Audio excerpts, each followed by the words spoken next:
जिसनु मत आवे सो सतगुर माही समाना। एह बाणी जो जियों जाने तिस अंतर रवे हर नामा। बाणी गुरु गुरु है बाणी विच बाणी अमृत सारे।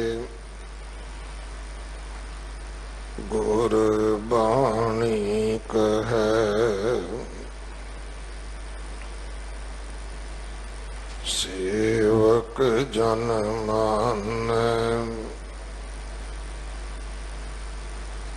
पर तख गुरु निस्तारै।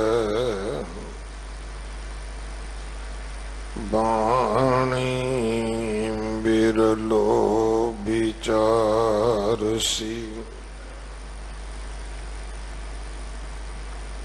जे को गुरमुख होए।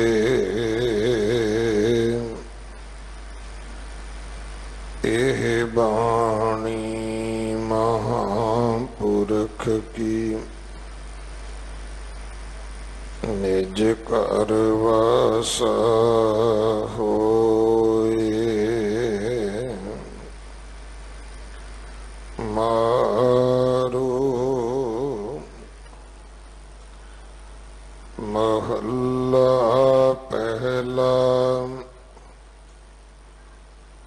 कूड़े आमे कूड़े जामे कूड़े राती कूड़ कमावे। शब्द मिले से दरगाह पैंदे। गुरमुख सुरत समाई है। कूड़ मुठी ठगी ठगवाड़ी ज्यों वाड़ी उजाड़ उजाड़ी। नाम बिना किस साध न लागे। हर बिसरे दुख पाई है। भोजन साच मिले अगाई। नाम रतन साची वडियाई। चीन आप पछाण सोई। ज्योति ज्योत मिलाई है। नामो भुली चोटा खाए। बहुत सियाणप परम न जाए। पच पच मोए अचेतन चेतन। अजगर पार लदाई है। नामों भुली चोटा खाए।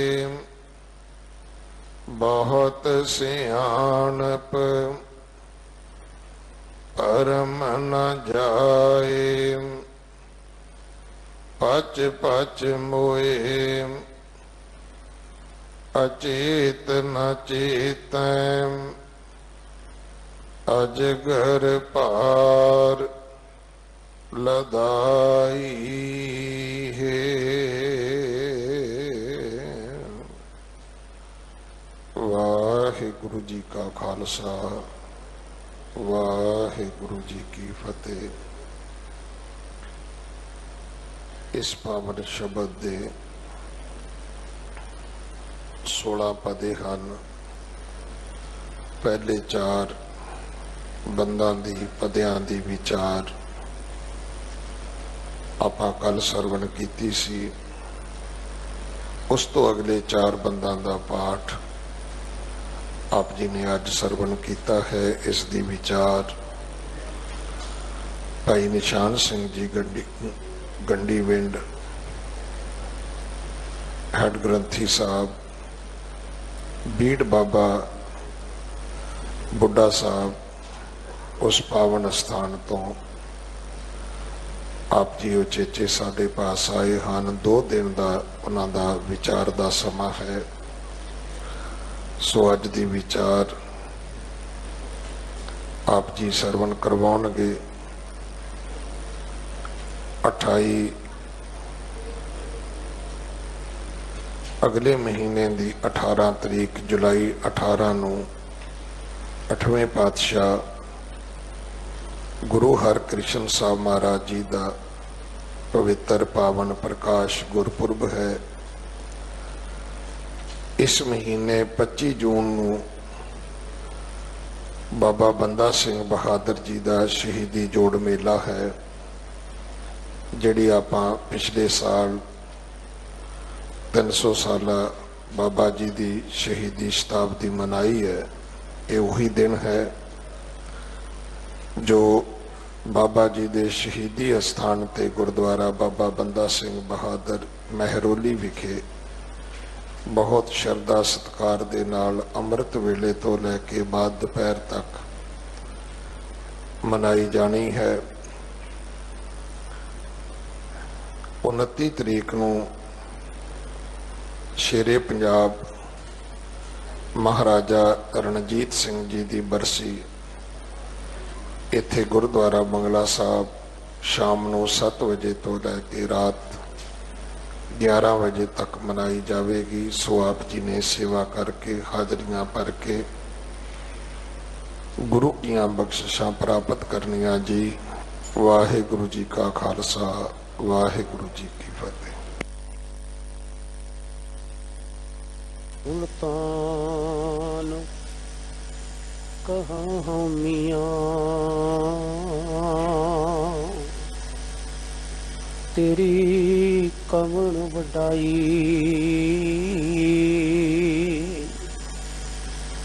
जो तू दे सो कहाँ स्वामी, मैं मूर्ख कहण ना जाई।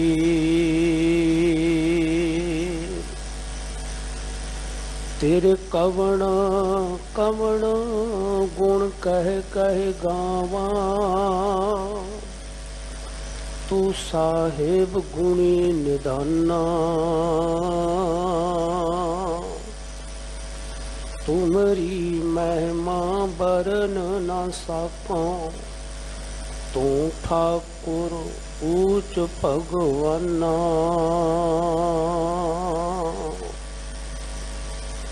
निरंकारी निरंजनी जोत साहिब श्री गुरु नानक देव महाराज जी दे 8वें ज्योति स्वरूप श्री हरकृष्ण ध्याई है, जिस डिठा सब दुख जाए। बाला प्रीतम साहिब श्री गुरु हरकृष्ण साहिब महाराज जी दे अपार बख्शिशां भरे इतिहासक अस्थान गुरुद्वारा श्री बंगला साहिब विखे पतत पावन कृपा निधान साहिब श्री गुरु ग्रंथ साहिब महाराज जी दी मुबारक हजूरी दे अंदर हाजिरी लगवा रहे परम सम्मानयोग सतसंगी जनों, आप जी ने ਸਿੰਘ ਸਾਹਿਬ ਗਿਆਨੀ ਰਣਜੀਤ ਸਿੰਘ ਜੀ ਹੈਡ ਗ੍ਰੰਥੀ ਗੁਰਦੁਆਰਾ ਸ੍ਰੀ ਬੰਗਲਾ ਸਾਹਿਬ ਜੀ ਦੇ ਪਾਸੋਂ ਸਾਹਿਬ ਸ੍ਰੀ ਗੁਰੂ ਨਾਨਕ ਸਾਹਿਬ ਮਹਾਰਾਜ ਜੀ ਦੀ ਮੁਬਾਰਕ ਰਸਨਾ ਤੋਂ ਉਚਾਰਨ ਕੀਤੇ ਗਏ ਪਾਵਨ ਸ਼ਬਦ ਦੇ 4 ਬੰਦਾਂ ਦੇ ਮੂਲ ਪਾਠ ਨੂੰ ਸ਼ਰਵਣ ਕੀਤਾ ਹੈ ਔਰ ਉਹਨਾਂ ਦੇ ਮੁਖ ਤੋਂ ਆਪ ਜੀ ਨੇ ਇਹ ਵੀ ਸ਼ਰਵਣ ਕੀਤਾ ਹੈ ਕਿ ਇਸ ਤੋਂ ਪਹਿਲਾਂ ਵਾਲੇ 4 ਬੰਦ ਜਿਹੜੇ ਹਨ ਉਹਨਾਂ ਦੀ ਵਿਚਾਰ ਹੋ ਚੁੱਕੀ ਹੈ। ਆਪ ਸਰਬੱਤ ਸੰਗਤਾਂ ਤੁਹਾਡੀ ਅਸੀਸ ਔਰ ਗੁਰੂ ਦੀ ਬਖਸ਼ੀਸ਼ ਪ੍ਰਾਪਤ ਹੋਵੇ ਤਾਂ ਹੀ ਅਸੀਂ ਆਪਣੇ ਮਹਾਨ ਸਤਿਗੁਰੂ ਸੱਚੇ ਪਾਤਸ਼ਾਹ ਜੀ ਦੀ ਅੰਮ੍ਰਿਤਮਈ ਬਾਣੀ ਦੀ ਵਿਚਾਰ ਸਾਂਝ ਕਰ ਸਕਦੇ ਹਾਂ।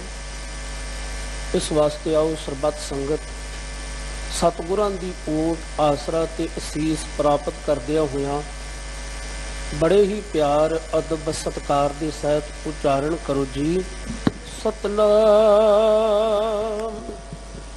ਵਾਹਿਗੁਰੂ ਸਾਹਿਬ ਜੀ। ਸਤਨਾਮ ਵਾਹਿਗੁਰੂ ਸਾਹਿਬ ਜੀ। ਆਪ ਜੀ ਜਿਸ ਗੁਰਵਾਕ ਦੇ ਮੂਲ ਪਾਠ ਸ਼ਰਵਣ ਕੀਤੇ ਹਨ, ਇਹ ਪਾਵਨ ਸ਼ਬਦ ਸਾਹਿਬ ਸ੍ਰੀ ਗੁਰੂ ਨਾਨਕ ਸਾਹਿਬ ਮਹਾਰਾਜ ਜੀ ਦੇ ਪਾਵਨ ਮੁਖਾਰ ਬਿੰਦ ਤੋਂ ਰਾਗ ਮਾਰੂ ਦੇ ਅੰਦਰ ਉਚਾਰਨ ਕੀਤਾ ਹੋਇਆ ਹੈ, ਜੋ ਸਾਹਿਬ ਸ੍ਰੀ ਗੁਰੂ ਗ੍ਰੰਥ ਸਾਹਿਬ ਮਹਾਰਾਜ ਜੀ ਦੇ ਮੁਕੱਦਸ ਅੰਗ 1023-24 ਦੇ ਉੱਪਰ ਸ਼ਸ਼ੋਭਤ ਹੈ ਔਰ ਸ਼ਬਦ ਦੇ ਕੁੱਲ 16 ਬੰਦ ਨੇ, ਜਿਨ੍ਹਾਂ ਦੇ ਵਿੱਚੋਂ ਕੱਲ 4 ਬੰਦਾਂ ਦੀ ਵਿਚਾਰ ਹੋ ਚੁੱਕੀ ਹੈ ਔਰ ਇਸ ਤੋਂ ਅਗਲੇ 4 ਬੰਦਾਂ ਦੀ ਵਿਚਾਰ ਅੱਜ ਆਪਾਂ ਆਰੰਭ ਕਰਨੀ ਹੈ। ਮਨ ਚਾਹੁੰਦਾ ਹੈ ਕਿ ਅਸੀਂ ਜੋ ਸ਼ਬਦ ਜੋ ਵਿਚਾਰ ਕੱਲ ਵਿਦਵਾਨ ਪੁਰਖ ਜੀ ਦੀ ਰਸਨਾ ਤੋਂ ਸ਼ਰਵਣ ਕੀਤੀ ਸੀ, ਹੋਵੇ ਨਾ ਉਹਨਾਂ ਵੀ ਮੁਬਾਰਕ ਪੰਕਤੀਆਂ ਨੂੰ ਅਸੀਂ ਥੋੜਾ ਆਧਾਰ ਬਣਾ ਕੇ ਚੱਲੀਏ ਤਾਂ ਕਿ ਇੱਕ ਸ਼ਬਦ ਵਿਚਾਰ ਦਾ ਮੂਲ ਬੇਸ ਬਣ ਜਾਂਦਾ ਹੈ। ਸਤਿਗੁਰੂ ਸੱਚੇ ਪਾਤਸ਼ਾਹ ਜੀ ਕਿਰਪਾ ਕਰਦੇ ਨੇ ਕਿ ਮਾਲਕ ਵਾਹਿਗੁਰੂ ਆਪ ਕਿਰਪਾ ਕਰੇ ਤੇ ਤਾਂ ਹੀ ਉਹ ਜੀਵ ਨੂੰ ਗੁਰੂ ਦੇ ਨਾਲ ਮਿਲਾਉਂਦਾ ਹੈ, ਬਲਕਿ ਕਿਸੇ ਦੇ ਵਿੱਚ ਕੋਈ ਇੰਨੀ ਪਾਇਆ ਨਹੀਂ, ਇੰਨੀ ਤਾਕਤ ਨਹੀਂ ਹੈ ਕਿ ਉਹ ਆਪਣੇ ਤੌਰ ਤੇ ਆਪਣੇ ਮੂਲ ਦੇ ਨਾਲ ਜੁੜ ਜਾਵੇ। ਵਾਹਿਗੁਰੂ ਅਕਾਲ ਪੁਰਖ ਸਾਡੇ ਦਿਮਾਗ ਦੇ ਅੰਦਰ ਆਪਣੇ ਪਿਆਰ ਦੀ ਇੱਕ ਤਾਰ ਛੇੜਦਾ ਹੈ, ਆਪਣੀ ਯਾਦ ਨੂੰ ਸਾਡੇ ਦਿਮਾਗ ਦੇ ਅੰਦਰ ਲਿਆਉਂਦਾ ਹੈ ਔਰ ਫਿਰ ਸਾਨੂੰ ਇੱਕ ਲੋੜ ਭਾਸਦੀ ਹੈ ਕਿ ਸਾਨੂੰ ਆਤਮਿਕ ਜੀਵਨ ਦੇਣ ਵਾਲਾ ਭੋਜਨ ਕਿੱਥੋਂ ਤੇ ਕਿਵੇਂ ਪ੍ਰਾਪਤ ਹੋ ਸਕਦਾ ਹੈ। ਫਿਰ ਅਸੀਂ ਸਤਸੰਗੀ ਰੂਹਾਂ ਦੇ ਨਾਲ ਵਿਚਾਰ ਕਰਦੇ ਹਾਂ, ਜਿਵੇਂ ਜਿਵੇਂ ਅਸੀਂ ਵਿਚਾਰ ਕਰਦੇ ਹਾਂ ਤਿਵੇਂ ਤਿਵੇਂ ਉਹ ਸਾਨੂੰ ਗੁਰੂ ਦਾ ਮਾਰਗ ਦੱਸਦੇ ਨੇ। ਫਿਰ ਅਸੀਂ ਆਪਣੇ ਸਤਿਗੁਰੂ ਸੱਚੇ ਪਾਤਸ਼ਾਹ ਜੀ ਦੇ ਹਜ਼ੂਰ ਜਾਂਦੇ ਹਾਂ ਤੇ ਸਤਿਗੁਰੂ ਕਿਰਪਾ ਕਰਕੇ ਜੋ ਸਾਨੂੰ ਸ਼ਬਦ ਉਪਦੇਸ਼ ਦੀ ਦਾਤ ਦਿੰਦਾ ਹੈ, ਜੋ ਸਾਨੂੰ ਗਿਆਨ ਦਿੰਦਾ ਹੈ, ਜੋ ਸਾਡੇ ਜੀਵਨ ਦੇ ਵਿੱਚ ਪ੍ਰਕਾਸ਼ ਕਰਦਾ ਹੈ, ਉਸ ਗੁਰਮਤਿ ਦੀ ਰੋਸ਼ਨੀ ਦੇ ਵਿੱਚ ਚੱਲਦਿਆਂ ਚੱਲਦਿਆਂ ਇਹ ਸਾਡੀ ਜਿੰਦ ਜਿਹੜੀ ਹੈ, ਇਹ ਸਾਡੀ ਆਤਮਾ ਜਿਹੜੀ ਹੈ ਪਰਮਾਤਮਾ ਦਾ ਸਰੂਪ ਬਣ ਜਾਂਦੀ ਹੈ। ਜਿਵੇਂ ਸ਼ਬਦ ਦੀਆਂ ਮੁਬਾਰਕ ਪੰਕਤੀਆਂ ਨੇ, ਸਾਚਾ ਮੇਲੇ ਸ਼ਬਦ ਮਿਲਾਏ, ਸਦਾ ਟਿਕੇ ਰਹਿਣ ਵਾਲੇ ਅਕਾਲ ਪੁਰਖ ਵਾਹਿਗੁਰੂ ਜੀ ਨੇ ਜਿਹੜੇ ਵੀ ਜਗਿਆਸੂਆਂ ਨੂੰ, ਜਿਹੜੀਆਂ ਵੀ ਰੱਬੀ ਰੰਗ ਵਿੱਚ ਰੰਗੀਆਂ ਹੋਈਆਂ ਰੂਹਾਂ ਨੂੰ ਆਪਣੇ ਨਾਲ ਜੋੜਿਆ ਹੈ, ਉਹਨਾਂ ਨੂੰ ਜੋੜਨ ਦਾ ਇੱਕ ਹੀ ਮੂਲ, ਇੱਕ ਹੀ ਆਧਾਰ ਹੈ, ਉਹ ਹੈ ਗੁਰੂ ਦਾ ਸ਼ਬਦ। ਇਸ ਵਾਸਤੇ ਅੱਜ ਵੀ ਸਮੁੱਚਾ ਸਿੱਖ ਜਗਤ ਗੁਰੂ ਨਾਨਕ ਦੇ ਮਹਾਰਾਜ ਜੀ ਦੇ ਘਰ ਨਾਲ ਪਿਆਰ ਕਰਨ ਵਾਲਾ ਹਰ ਇੱਕ ਵਿਅਕਤੀ ਜਿੱਥੇ ਧੰਨ ਸ੍ਰੀ ਗੁਰੂ ਗ੍ਰੰਥ ਸਾਹਿਬ ਮਹਾਰਾਜ ਜੀ ਨੂੰ ਨਤਮਸਤਕ ਹੁੰਦਾ ਹੈ, ਉੱਥੇ ਜੋ ਅੰਮ੍ਰਿਤ ਵੇਲੇ ਦਾ ਆਇਆ ਹੋਇਆ ਫਰਮਾਨ ਤਿਸ ਦੀ ਵਿਚਾਰ ਨੂੰ ਸਰਵਣ ਕਰਦਾ ਹੈ, ਆਪਣੇ ਘਰਾਂ ਵਿੱਚ ਬੈਠ ਕੇ ਸਰਵਉੱਚ ਸ੍ਰੀ ਅਕਾਲ ਤਖਤ ਸਾਹਿਬ ਜੀ ਤੋਂ ਪ੍ਰਵਾਨਿਤ ਸਿੱਖ ਰਹਿਤ ਮਰਿਆਦਾ ਦੇ ਮੁਤਾਬਕ ਪਾਵਨ ਬਾਣੀਆਂ ਦਾ ਪਾਠ ਕਰਦਾ ਹੈ। ਔਰ ਪਾਠ ਦਾ ਅਰਥ ਹੈ ਸੰਥਿਆ ਵਿਚਾਰ। ਉਹ ਗੁਰਬਾਣੀ ਨੂੰ ਵਿਚਾਰ ਕੇ ਪੜ੍ਹਦਾ ਹੈ। ਜਿਵੇਂ ਜਿਵੇਂ ਉਹਦੀ ਸੁਰਤ ਗੁਰੂ ਦੇ ਸ਼ਬਦ ਨੂੰ ਵਿਚਾਰਨ ਵਾਲੇ ਪਾਸੇ ਨੂੰ ਲੱਗਦੀ ਜਾਂਦੀ ਹੈ, ਤਿਵੇਂ ਤਿਵੇਂ ਉਸ ਦੀ ਲਿਵ ਜਿਹੜੀ ਉਹ ਨਿਰੰਕਾਰ ਦੇ ਨਾਲ ਜੁੜਦੀ ਜਾਂਦੀ ਹੈ। ਸ਼ਾਇਦ ਪਿਛਲੀ ਦਫਾ ਵੀ ਆਪਾਂ ਇੱਕ ਬੇਨਤੀ ਕੀਤੀ ਸੀ, ਜਿਵੇਂ ਅਸੀਂ ਕਹਿ ਦਿੰਦੇ ਹਾਂ ਸਾਡਾ ਮਨ ਗੁਰਬਾਣੀ ਵਿੱਚ ਨਹੀਂ ਲੱਗਦਾ, ਇੱਕ ਜਣੇ ਦੀ ਗੱਲ ਨਹੀਂ, ਤਕਰੀਬਨ ਆਪਾਂ ਸਾਰਿਆਂ ਦੀ ਹੈ। ਪਰ ਸੱਚੀ ਗੱਲ ਇਹ ਹੈ, ਜੇ ਅਸੀਂ ਗੁਰਬਾਣੀ ਨੂੰ ਸਹਿਜ ਨਾਲ ਪੜ੍ਹੀਏ, ਗੁਰਬਾਣੀ ਨੂੰ ਵਿਚਾਰ ਕੇ ਪੜ੍ਹੀਏ, ਗੁਰੂ ਦੀ ਬਾਣੀ ਨੂੰ ਸਮਝ ਕੇ ਪੜ੍ਹੀਏ ਕਿ ਸਤਿਗੁਰੂ ਸੱਚੇ ਪਾਤਸ਼ਾਹ ਜੀ ਸਾਨੂੰ ਸਮਝਾ ਕੀ ਰਹੇ ਨੇ, ਤਿਵੇਂ ਤਿਵੇਂ ਸਾਡੀ ਸੁਰਤ ਜਿਹੜੀ ਹੈ ਗੁਰੂ ਦੇ ਸ਼ਬਦ ਨਾਲ ਜੁੜ ਜਾਵੇਗੀ। ਅਸਲ ਦੇ ਵਿੱਚ ਇਹ ਦਾਤ ਮਿਲਦੀ ਕਦੋਂ ਹੈ? ਜਿਵੇਂ ਆਪਾਂ ਆਰੰਭ ਵਿੱਚ ਬੇਨਤੀ ਕੀਤੀ ਸੀ, ਜਦੋਂ ਵਾਹਿਗੁਰੂ ਅਕਾਲ ਪੁਰਖ ਜੀ ਨੂੰ ਸਾਡੇ ਉੱਪਰ ਤਰਸ ਆਉਂਦਾ ਹੈ, ਕਿਉਂਕਿ ਉਹਦਾ ਸੁਭਾਅ ਵੀ ਇਹ ਤਰਸ ਕਰਨਾ, ਅਸੀਂ ਉਹਦੇ ਤਰਸ ਦੇ ਪਾਤਰ ਬਣ ਜਾਂਦੇ ਹਾਂ, ਉਸ ਦੀ ਦਇਆ ਦੇ ਪਾਤਰ ਬਣ ਜਾਂਦੇ ਹਾਂ। ਜਾਂ ਤਿਸ ਭਾਣਾ ਸਹਿਜ ਸਮਾਏ, ਜਦੋਂ ਸਿੱਖ ਦੇ ਮਨ ਨੂੰ ਗੁਰੂ ਦੀ ਗੱਲ ਭਾ ਜਾਵੇ, ਜਦੋਂ ਗੁਰਮਤਿ ਦੀ ਆਸ਼ੇ ਮੁਤਾਬਕ ਸਿੱਖ ਜੀਵਨ ਜਿਉਣ ਲੱਗ ਪਵੇ, ਸਿੱਖ ਗੁਰੂ ਨੂੰ ਪਿਆਰਾ ਲੱਗਣ ਲੱਗ ਪਵੇ, ਗੱਲ ਕੀ ਸੁਰਤ ਤੇ ਸ਼ਬਦ ਦਾ ਸੁਮੇਲ ਹੋ ਜਾਵੇ, ਤਦੋਂ ਸਾਡੇ ਮਨ ਦੀ ਭਟਕਣਾ ਜਿਹੜੀ ਉਹ ਰੁਕ ਜਾਂਦੀ ਹੈ ਔਰ ਸਹਿਜ ਅਵਸਥਾ ਦੀ ਪ੍ਰਾਪਤ ਹੋ ਜਾਂਦੀ ਹੈ। ਔਰ ਉਹ ਅਡੋਲ ਅਵਸਥਾ ਪ੍ਰਾਪਤ ਹੋ ਜਾਂਦੀ ਹੈ ਜਿੱਥੇ ਕਿਸੇ ਪ੍ਰਕਾਰ ਦਾ ਕੋਈ ਵਿਕਲਪ, ਕਿਸੇ ਪ੍ਰਕਾਰ ਦਾ ਕੋਈ ਅਜਿਹਾ ਫੁਰਨਾ ਨਹੀਂ ਫੁਰਦਾ ਜਿਹਦੇ ਨਾਲ ਸਾਡੇ ਮਨ ਦੇ ਅੰਦਰ ਤਰ੍ਹਾਂ ਤਰ੍ਹਾਂ ਦੀਆਂ ਚਿੰਤਾਵਾਂ ਝੋਰਿਆਂ ਨੇ ਘਰ ਕੀਤਾ ਹੋਵੇ। ਤ੍ਰੈ ਭਵਨ ਜੋਤ ਧਰੀ ਪਰਮੇਸ਼ਰ, ਅਵਰ ਨਾ ਦੂਜਾ ਭਾਈ ਹੈ। ਇਹ ਭਾਈ ਜਨ, ਇਸ ਗੱਲ ਨੂੰ ਖਿਆਲ ਵਿੱਚ ਰੱਖ, ਤ੍ਰੈ ਭਵਨ ਤਿੰਨਾਂ ਹੀ ਲੋਕਾਂ ਦੇ ਵਿੱਚ ਉਸ ਵਾਹਿਗੁਰੂ ਅਕਾਲ ਪੁਰਖ ਦੀ ਜੋਤ ਜਿਹੜੀ ਉਹ ਸਮਾਈ ਭਾਵ ਟਿਕੀ ਹੋਈ ਹੈ। ਸਗਲ ਸਮਗਰੀ ਤੁਮਰੇ ਸੂਤਰ ਧਾਰੀ, ਇਹ ਜੋ ਕੁਝ ਵੀ ਸਾਨੂੰ ਦਿਸ ਰਿਹਾ ਹੈ, ਇਹ ਸਭ ਕੁਝ ਉਸ ਵਾਹਿਗੁਰੂ ਜੀ ਦੇ ਹੁਕਮ ਦੇ ਵਿੱਚ ਹੈ, ਉਸ ਦੀ ਰਜ਼ਾ ਦੇ ਵਿੱਚ ਹੈ। ਬਲਕਿ ਆਪਣੀ ਜੋਤ ਨੂੰ ਟਿਕਾ ਕੇ ਆਪ ਹੀ ਆਪਣੇ ਸਿਰਜੇ ਹੋਏ ਜੀਵਾਂ ਨੂੰ ਚਲਾ ਰਿਹਾ ਵਾਹਿਗੁਰੂ ਅਕਾਲ ਪੁਰਖ। ਜਿਵੇਂ ਜਿਵੇਂ ਅਸੀਂ ਗੁਰੂ ਦੇ ਕੋਲ ਜਾਂਦੇ ਹਾਂ, ਗੁਰੂ ਸਾਨੂੰ ਸਮਝ ਦਿੰਦਾ ਹੈ ਕਿ ਭਾਈ ਜੋ ਕੁਝ ਵੀ ਤੂੰ ਦੇਖ ਰਿਹਾ ਹੈ, ਹਰੇਕ ਦੇ ਅੰਦਰ ਉਸ ਵਾਹਿਗੁਰੂ ਅਕਾਲ ਪੁਰਖ ਜੀ ਦੀ ਜੋਤ ਪ੍ਰਕਾਸ਼ਮਾਨ ਹੈ। ਕਿਉਂਕਿ ਕੁਝ ਸ਼ੈਤਾਨੀ ਦਿਮਾਗਾਂ ਦੀ ਕਾਢ ਸੀ, ਥੋੜਾ ਜਿਹਾ ਬੌਧਿਕ, ਥੋੜਾ ਜਿਹਾ ਗਿਆਨ ਪ੍ਰਾਪਤ ਹੋਣ ਲੱਗਾ ਤੇ ਇਸ ਮਾਨਵਤਾ ਨੂੰ ਜਾਤ ਵਰਨ ਦੇ ਵਿੱਚ ਵੰਡ ਦਿੱਤਾ। ਇਹ ਬ੍ਰਾਹਮਣ ਹੈ, ਇਹ ਖੱਤਰੀ ਹੈ, ਇਹ ਸ਼ੂਦਰ ਹੈ, ਇਹ ਵੈਸ਼ ਹੈ। ਊਚ ਨੀਚ ਦੀ ਭਾਵਨਾ ਜਿਹੜੀ ਸੀ ਉਹ ਪੈਦਾ ਕਰ ਦਿੱਤੀ। ਕੁਝ ਲੋਕਾਂ ਦੇ ਮਨ ਦੇ ਵਿੱਚ ਖਿਆਲ ਆ ਗਿਆ ਕਿ ਕੇਵਲ ਪਰਮੇਸ਼ਰ ਸਾਡੇ ਅੰਦਰ ਹੀ ਵਸਦਾ ਹੈ, ਜਾਂ ਪਰਮੇਸ਼ਰ ਦੇ ਨਾਮ ਨੂੰ ਅਸੀਂ ਹੀ ਜਪ ਸਕਦੇ ਹਾਂ, ਦੂਸਰੇ ਨੂੰ ਕੋਈ ਅਧਿਕਾਰ ਨਹੀਂ ਹੈ। ਸੋ ਇਸ ਤਰ੍ਹਾਂ ਦਾ ਇਹ ਪਿਆ ਹੋਇਆ ਭੁਲੇਖਾ, ਪਿਆ ਹੋਇਆ ਕਲੇਸ਼ ਸਦੀਆਂ ਤੋਂ ਚੱਲਦਾ ਆ ਰਿਹਾ ਹੈ।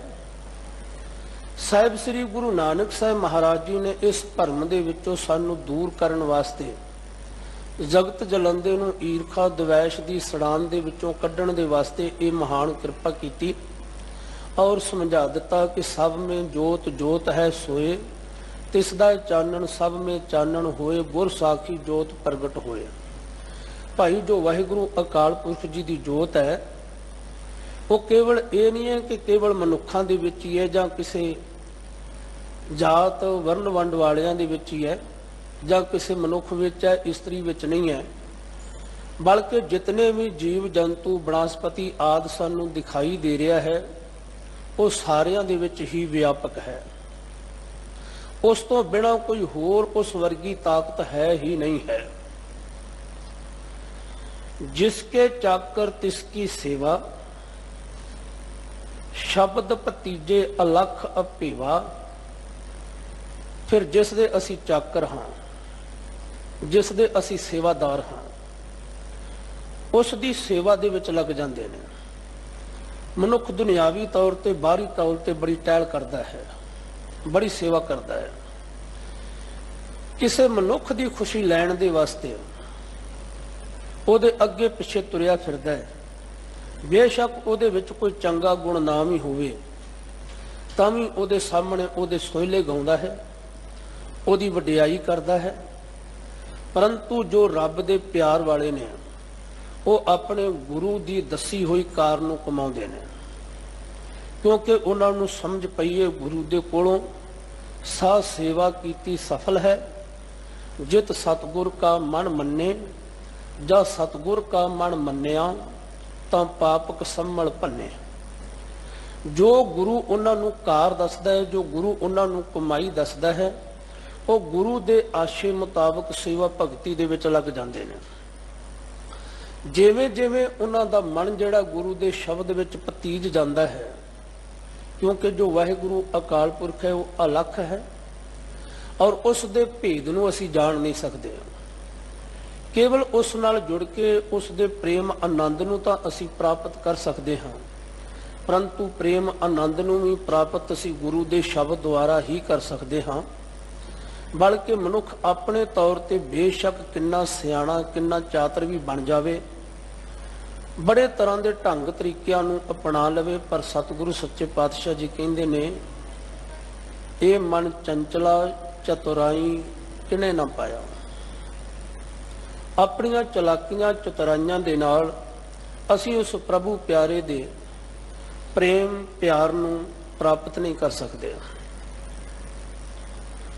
ਭਗਤਾਂ ਕਾ ਗੁਣਕਾਰੀ ਕਰਤਾ ਬਖਸ਼ ਲੈ ਵਡਿਆਈ ਹੈ। ਜਿਹੜੇ ਉਸ ਦੀ ਭਗਤੀ ਕਰਨ ਵਾਲੇ ਨੇ ਭਗਤ ਜਨ, ਉਹਨਾਂ ਦੇ ਅੰਦਰ ਅਜਿਹੇ ਸ਼ੁਭ ਗੁਣ ਪੈਦਾ ਕਰ ਦਿੰਦਾ ਹੈ। ਨਾਨਕ ਨਿਰਗੁਣ ਗੁਣ ਕਰੇ ਗੁਣਵੰਤਿਆਂ ਗੁਣ ਦੇ। ਉਹ ਸ਼ੁਭ ਗੁਣਾਂ ਦੀ ਦਾਤ ਵੀ ਆਪ ਦਿੰਦਾ ਹੈ। ਜੋ ਗੁਣਾਂ ਦੀ ਖਾਣ ਹੈ ਉਹ ਆਪਣੀ ਇਬਾਦਤ ਕਰਨ ਵਾਲਿਆਂ ਨੂੰ, ਆਪਣੀ ਭਜਨ ਬੰਦਗੀ ਕਰਨ ਵਾਲਿਆਂ ਨੂੰ ਵੀ ਸ਼ੁਭ ਗੁਣਾਂ ਦੇ ਨਾਲ ਨਿਵਾਜ ਦਿੰਦਾ ਹੈ। ਜਦੋਂ ਅਸੀਂ ਭੱਟ ਜਨਾਂ ਦੀ ਰਸਨਾ ਤੋਂ ਉਚਾਰਨ ਕੀਤੇ ਗਏ ਸਵਈਏ ਪੜ੍ਹਦੇ ਹਾਂ, ਬੜੀ ਸ਼ਰਧਾ ਭਾਵ ਦੇ ਨਾਲ ਉਹਨਾਂ ਨੇ ਸਾਹਿਬ ਸ੍ਰੀ ਗੁਰੂ ਰਾਮਦਾਸ ਮਹਾਰਾਜ ਜੀ ਦੇ ਪਰਥਾਏ ਇਹ ਬੜੇ ਅੰਮ੍ਰਿਤ ਬੋਲ ਕਹੇ ਸਨ। ਕਵ ਕਲ ਠਕੁਰ ਹਰਦਾਸ ਤਨੇ, ਗੁਰ ਰਾਮਦਾਸ ਹਰ ਅਪਾਰ ਭਰੇ। ਬਾਬਾ ਹਰਦਾਸ ਜੀ ਦੇ ਸੁਪੁੱਤਰ ਸਾਹਿਬ ਸ੍ਰੀ ਗੁਰੂ ਰਾਮਦਾਸ ਮਹਾਰਾਜ ਜੀ ਐਸੇ ਸ਼ੁਭ ਗੁਣਾਂ ਦੇ ਜ਼ਖੀਰੇ ਨੇ, ਗੱਲ ਕੀ ਜਿਹੜੇ ਹਿਰਦੇ ਰੂਪੀ ਸਰੋਵਰ ਸ਼ੁਭ ਗੁਣਾਂ ਤੋਂ ਸਖਣੇ ਨੇ, ਸੁੱਕੇ ਪਏ ਨੇ। ਧੰਨ ਸ੍ਰੀ ਗੁਰੂ ਰਾਮਦਾਸ ਮਹਾਰਾਜ ਕਿਰਪਾ ਕਰਕੇ ਇਹਨਾਂ ਖਾਲੀ ਹੋਏ ਸਰੋਵਰਾਂ ਨੂੰ ਵੀ ਸ਼ੁਭ ਗੁਣਾਂ ਦੇ ਨਾਲ, ਸ਼ੁਭ ਵਿਚਾਰਾਂ ਦੇ ਨਾਲ ਨਕਾ ਨਕ ਭਰ ਦਿੰਦਾ ਹੈ। ਭਗਤਾਂ ਕਾ ਗੁਣਕਾਰੀ ਕਰਤਾ ਬਖਸ਼ ਲੈ ਵਡਿਆਈ ਹੈ। ਇਹ ਉਹਦੀ ਸਿਫਤ ਹੈ, ਇਹ ਉਹਦੀ ਮਹਿਮਾ ਹੈ। ਦੇਂਦੇ ਤੋਟ ਨਾ ਆਵੇ ਸਾਚੇ, ਲੈ ਲੈ ਮੁੱਕਰ ਪਾਉਂਦੇ ਕਾਚੇ। ਇੱਥੇ ਇਹ ਬੇਨਤੀ ਵੀ ਕਰ ਲੈਣੀ ਜ਼ਰੂਰੀ ਬਣਦੀ ਹੈ। ਪਰਮੇਸ਼ਰ ਦਾ ਇੱਕ ਸੁਭਾਅ ਹੈ, ਉਹ ਸਾਨੂੰ ਸਾਰਿਆਂ ਨੂੰ ਦਾਤਾਂ ਦਿੰਦਾ ਹੀ ਦਿੰਦਾ ਹੈ, ਦਿੰਦਾ ਹੀ ਦਿੰਦਾ ਹੈ। ਚਾਹੇ ਅਸੀਂ ਉਸ ਦਾ ਸਿਮਰਨ ਕਰੀਏ, ਚਾਹੇ ਅਸੀਂ ਉਸ ਨੂੰ ਯਾਦ ਕਰੀਏ, ਚਾਹੇ ਅਸੀਂ ਉਸ ਦੀ ਵਡਿਆਈ ਕਰੀਏ, ਚਾਹੇ ਨਾ ਕਰੀਏ, ਪਰ ਉਹਦਾ ਸੁਭਾਅ ਹੈ। ਮੈਂ ਕਈ ਵਾਰ ਇੱਕ ਦੁਨਿਆਵੀ ਜੀ ਉਦਾਹਰਣ ਦਿਆ ਕਰਦਾ ਹਾਂ। ਜਿਸ ਮਾਂ ਬਾਪ ਨੇ ਬੱਚੇ ਪੈਦਾ ਕੀਤੇ ਹੋਣ, ਉਹਨਾਂ ਬੱਚਿਆਂ ਦੇ ਵਿੱਚੋਂ ਭਾਵੇਂ ਕੋਈ ਬੱਚਾ ਆਖੇ ਲੱਗੇ ਤੇ ਭਾਵੇਂ ਨਾ ਲੱਗੇ, ਭਾਵੇਂ ਬੱਚਾ ਲਾਇਕ ਹੋਵੇ ਤੇ ਭਾਵੇਂ ਮਹਾ ਨਲਾਇਕ ਹੋਵੇ, ਮਾਂ ਪਿਓ ਆਪਣਾ ਇੱਕ ਫਰਜ਼ ਸਮਝਦਾ ਹੋਇਆ ਉਹ ਸਾਰੇ ਹੀ ਬੱਚਿਆਂ ਨੂੰ ਚੰਗਾ ਖਾਣ ਹੰਡਾਉਣ ਤੇ ਪੜ੍ਹਾਉਣ ਦਾ ਪ੍ਰਬੰਧ ਕਰਦਾ ਹੈ। ਬੇਸ਼ੱਕ ਹੈ ਕਿ ਕੋਈ ਬੱਚਾ ਜਿਹੜਾ ਹੈ ਉਹ ਆਪਣੇ ਮਾਂ-ਬਾਪ ਦੀਆਂ ਬਖਸ਼ਿਸ਼ਾਂ ਤੋਂ ਵਿਰਵਾ ਰਹਿ ਜਾਵੇ ਤਾਂ ਕਸੂਰ ਉਸਦਾ ਹੈ। ਮਾਲਕ ਵਾਹਿਗੁਰੂ ਸਾਨੂੰ ਸਾਰਿਆਂ ਨੂੰ ਦਾਤਾਂ ਦਿੰਦਾ ਹੈ, ਤੇ ਗੁਰੂ ਦਾ ਸਿੱਖ ਜਿਹੜਾ ਹੈ ਉਹ ਹਰ ਵੇਲੇ ਉਸ ਦਾਤੇ ਨੂੰ ਚਿੱਤੇ ਵਿੱਚ ਰੱਖਦਾ ਹੈ। ਕਈ ਵਾਰ ਇਸ ਤਰ੍ਹਾਂ ਹੁੰਦੀ ਹੈ ਕਿ ਵਾਹਿਗੁਰੂ ਅਕਾਲ ਪੁਰਖ ਸਾਨੂੰ ਸਾਰੀਆਂ ਦਾਤਾਂ ਦੇ ਨਾਲ ਨਵਾਜਦਾ ਹੈ, ਉਹਨੂੰ ਕਿਸੇ ਪ੍ਰਕਾਰ ਦੀ ਕੋਈ ਤੋਟ ਨਹੀਂ ਆਉਂਦੀ, ਉਹਦੇ ਖਜ਼ਾਨੇ ਜਿਹੜੇ ਨੇ ਸਦੀਵੀਂ ਭਰਪੂਰ ਰਹਿੰਦੇ ਨੇ। ਮੈਨੂੰ ਕਹਿਣ ਤੋਂ ਹਿਚਕਚਾਹਟ ਨਹੀਂ, ਅਸੀਂ ਬਹੁਤ ਵਾਰ ਮੀਡੀਆ ਦੇ ਵਿੱਚ ਪੜ੍ਹਦੇ ਸੁਣਦੇ ਹਾਂ ਸਰਕਾਰਾਂ ਦੇ ਖਜ਼ਾਨੇ ਖਾਲੀ ਹੋ ਗਏ, ਪਰੰਤੂ ਗੁਰੂ ਨਾਨਕ ਦੇ ਘਰ ਦਾ ਖਜ਼ਾਨਾ ਕਦੀ ਖਾਲੀ ਨਹੀਂ ਹੋ ਸਕਦਾ। ਇਹ ਮੇਰੇ ਪੰਜਵੇਂ ਪਾਤਸ਼ਾਹ ਸਾਹਿਬ ਸ੍ਰੀ ਗੁਰੂ ਅਰਜਨ ਦੇਵ ਮਹਾਰਾਜ ਜੀ ਦੇ ਪਿਆਰੇ ਬੋਲ ਨੇ, ਖਾਵੈ ਖਰਚੈ ਰਲ ਮਿਲ ਭਾਈ, ਟੋਟ ਨਾ ਆਵੇ ਵੱਧ ਤੋਂ ਜਾਈ। ਇਹ ਕਿਸੇ ਦੰਭੀ ਪਖੰਡੀ ਦਾ ਦਿੱਤਾ ਹੋਇਆ ਕੰਨ ਵਿੱਚ ਮੰਤਰ ਨਹੀਂ ਹੈ ਕਿ ਜਿਹੜਾ ਅਸੀਂ ਕਿਸੇ ਦੂਸਰੇ ਨੂੰ ਦੱਸ ਦਿੱਤਾ ਤੇ ਘਟ ਜਾਵੇਗਾ। ਇਹ ਗੁਰੂ ਦਾ ਸ਼ਬਦ ਹੈ। ਜਿਵੇਂ ਜਿਵੇਂ ਅਸੀਂ ਇਸ ਸ਼ਬਦ ਦੀ ਖੁਰਾਕ ਨੂੰ ਲੈਨੇ, ਇਹਨਾਂ ਦਾਤਾਂ ਨੂੰ ਮਾਣਦੇ ਹਾਂ, ਮਾਲਕ ਦੇ ਘਰ ਦੇ ਵਿੱਚ ਕੋਈ ਤੋਟ ਨਹੀਂ। ਦੇਂਦਾ ਦੇ ਲੈਂਦੇ ਥੱਕ ਪਾਹੇ, ਜੁਗਾ ਜੁਗੰਤਰ ਖਾਹੀ ਖਾਹੇ। ਜੁਗਾ ਜੁਗੰਤਰਾਂ ਤੋਂ ਪੈਦਾ ਕੀਤੀ ਹੋਈ ਸ੍ਰਿਸ਼ਟੀ ਦੇ ਜੀਵ ਉਸ ਦੇ ਦਿੱਤੇ ਹੋਏ ਨੂੰ ਖਾ ਰਹੇ ਨੇ, ਪਰੰਤੂ ਉਹਦੇ ਖਜ਼ਾਨੇ ਦੇ ਵਿੱਚ ਕੋਈ ਤੋਟ ਨਹੀਂ ਹੈ, ਉਹਦੇ ਖਜ਼ਾਨੇ ਦੇ ਵਿੱਚ ਕੋਈ ਕਮੀ ਨਹੀਂ ਹੈ, ਪਰੰਤੂ ਮਨੁੱਖ ਜਿਹੜਾ ਉਹ ਕਿਰਤ ਘਣ ਬਣ ਜਾਂਦਾ ਹੈ। ਬਹੁਤ ਵਾਰ ਅਸੀਂ ਬੱਚਿਆਂ ਨੂੰ ਦੇਖਿਆ ਹੋਵੇਗਾ ਆਪਣੇ ਮਾਂ-ਬਾਪ ਦੇ ਨਾਲ ਗਿਲੇ ਕਰਦਿਆਂ, ਹਾਲੇ ਕਿ ਮਾਂ-ਬਾਪ ਜਿਹੜਾ ਹੈ ਉਹ ਸਾਰਾ ਹੀ ਜ਼ੋਰ ਲਗਾ ਦਿੰਦਾ ਹੈ ਕਿ ਅਸੀਂ ਆਪਣੇ ਬੱਚੇ ਦੀ ਹਰ ਇੱਕ ਰੀਝ, ਹਰ ਇੱਕ ਮਨਸ਼ਾ ਨੂੰ ਪੂਰੀਆਂ ਕਰੀਏ, ਪਰੰਤੂ ਬੱਚੇ ਦਾ ਇੱਕ ਸੁਭਾਅ ਬਣ ਜਾਂਦਾ ਹੈ ਹਰ ਵੇਲੇ ਗਿਲੇ ਕਰਨਾ। ਤੁਸੀਂ ਮੈਨੂੰ ਕੀ ਦਿੱਤਾ ਹੈ?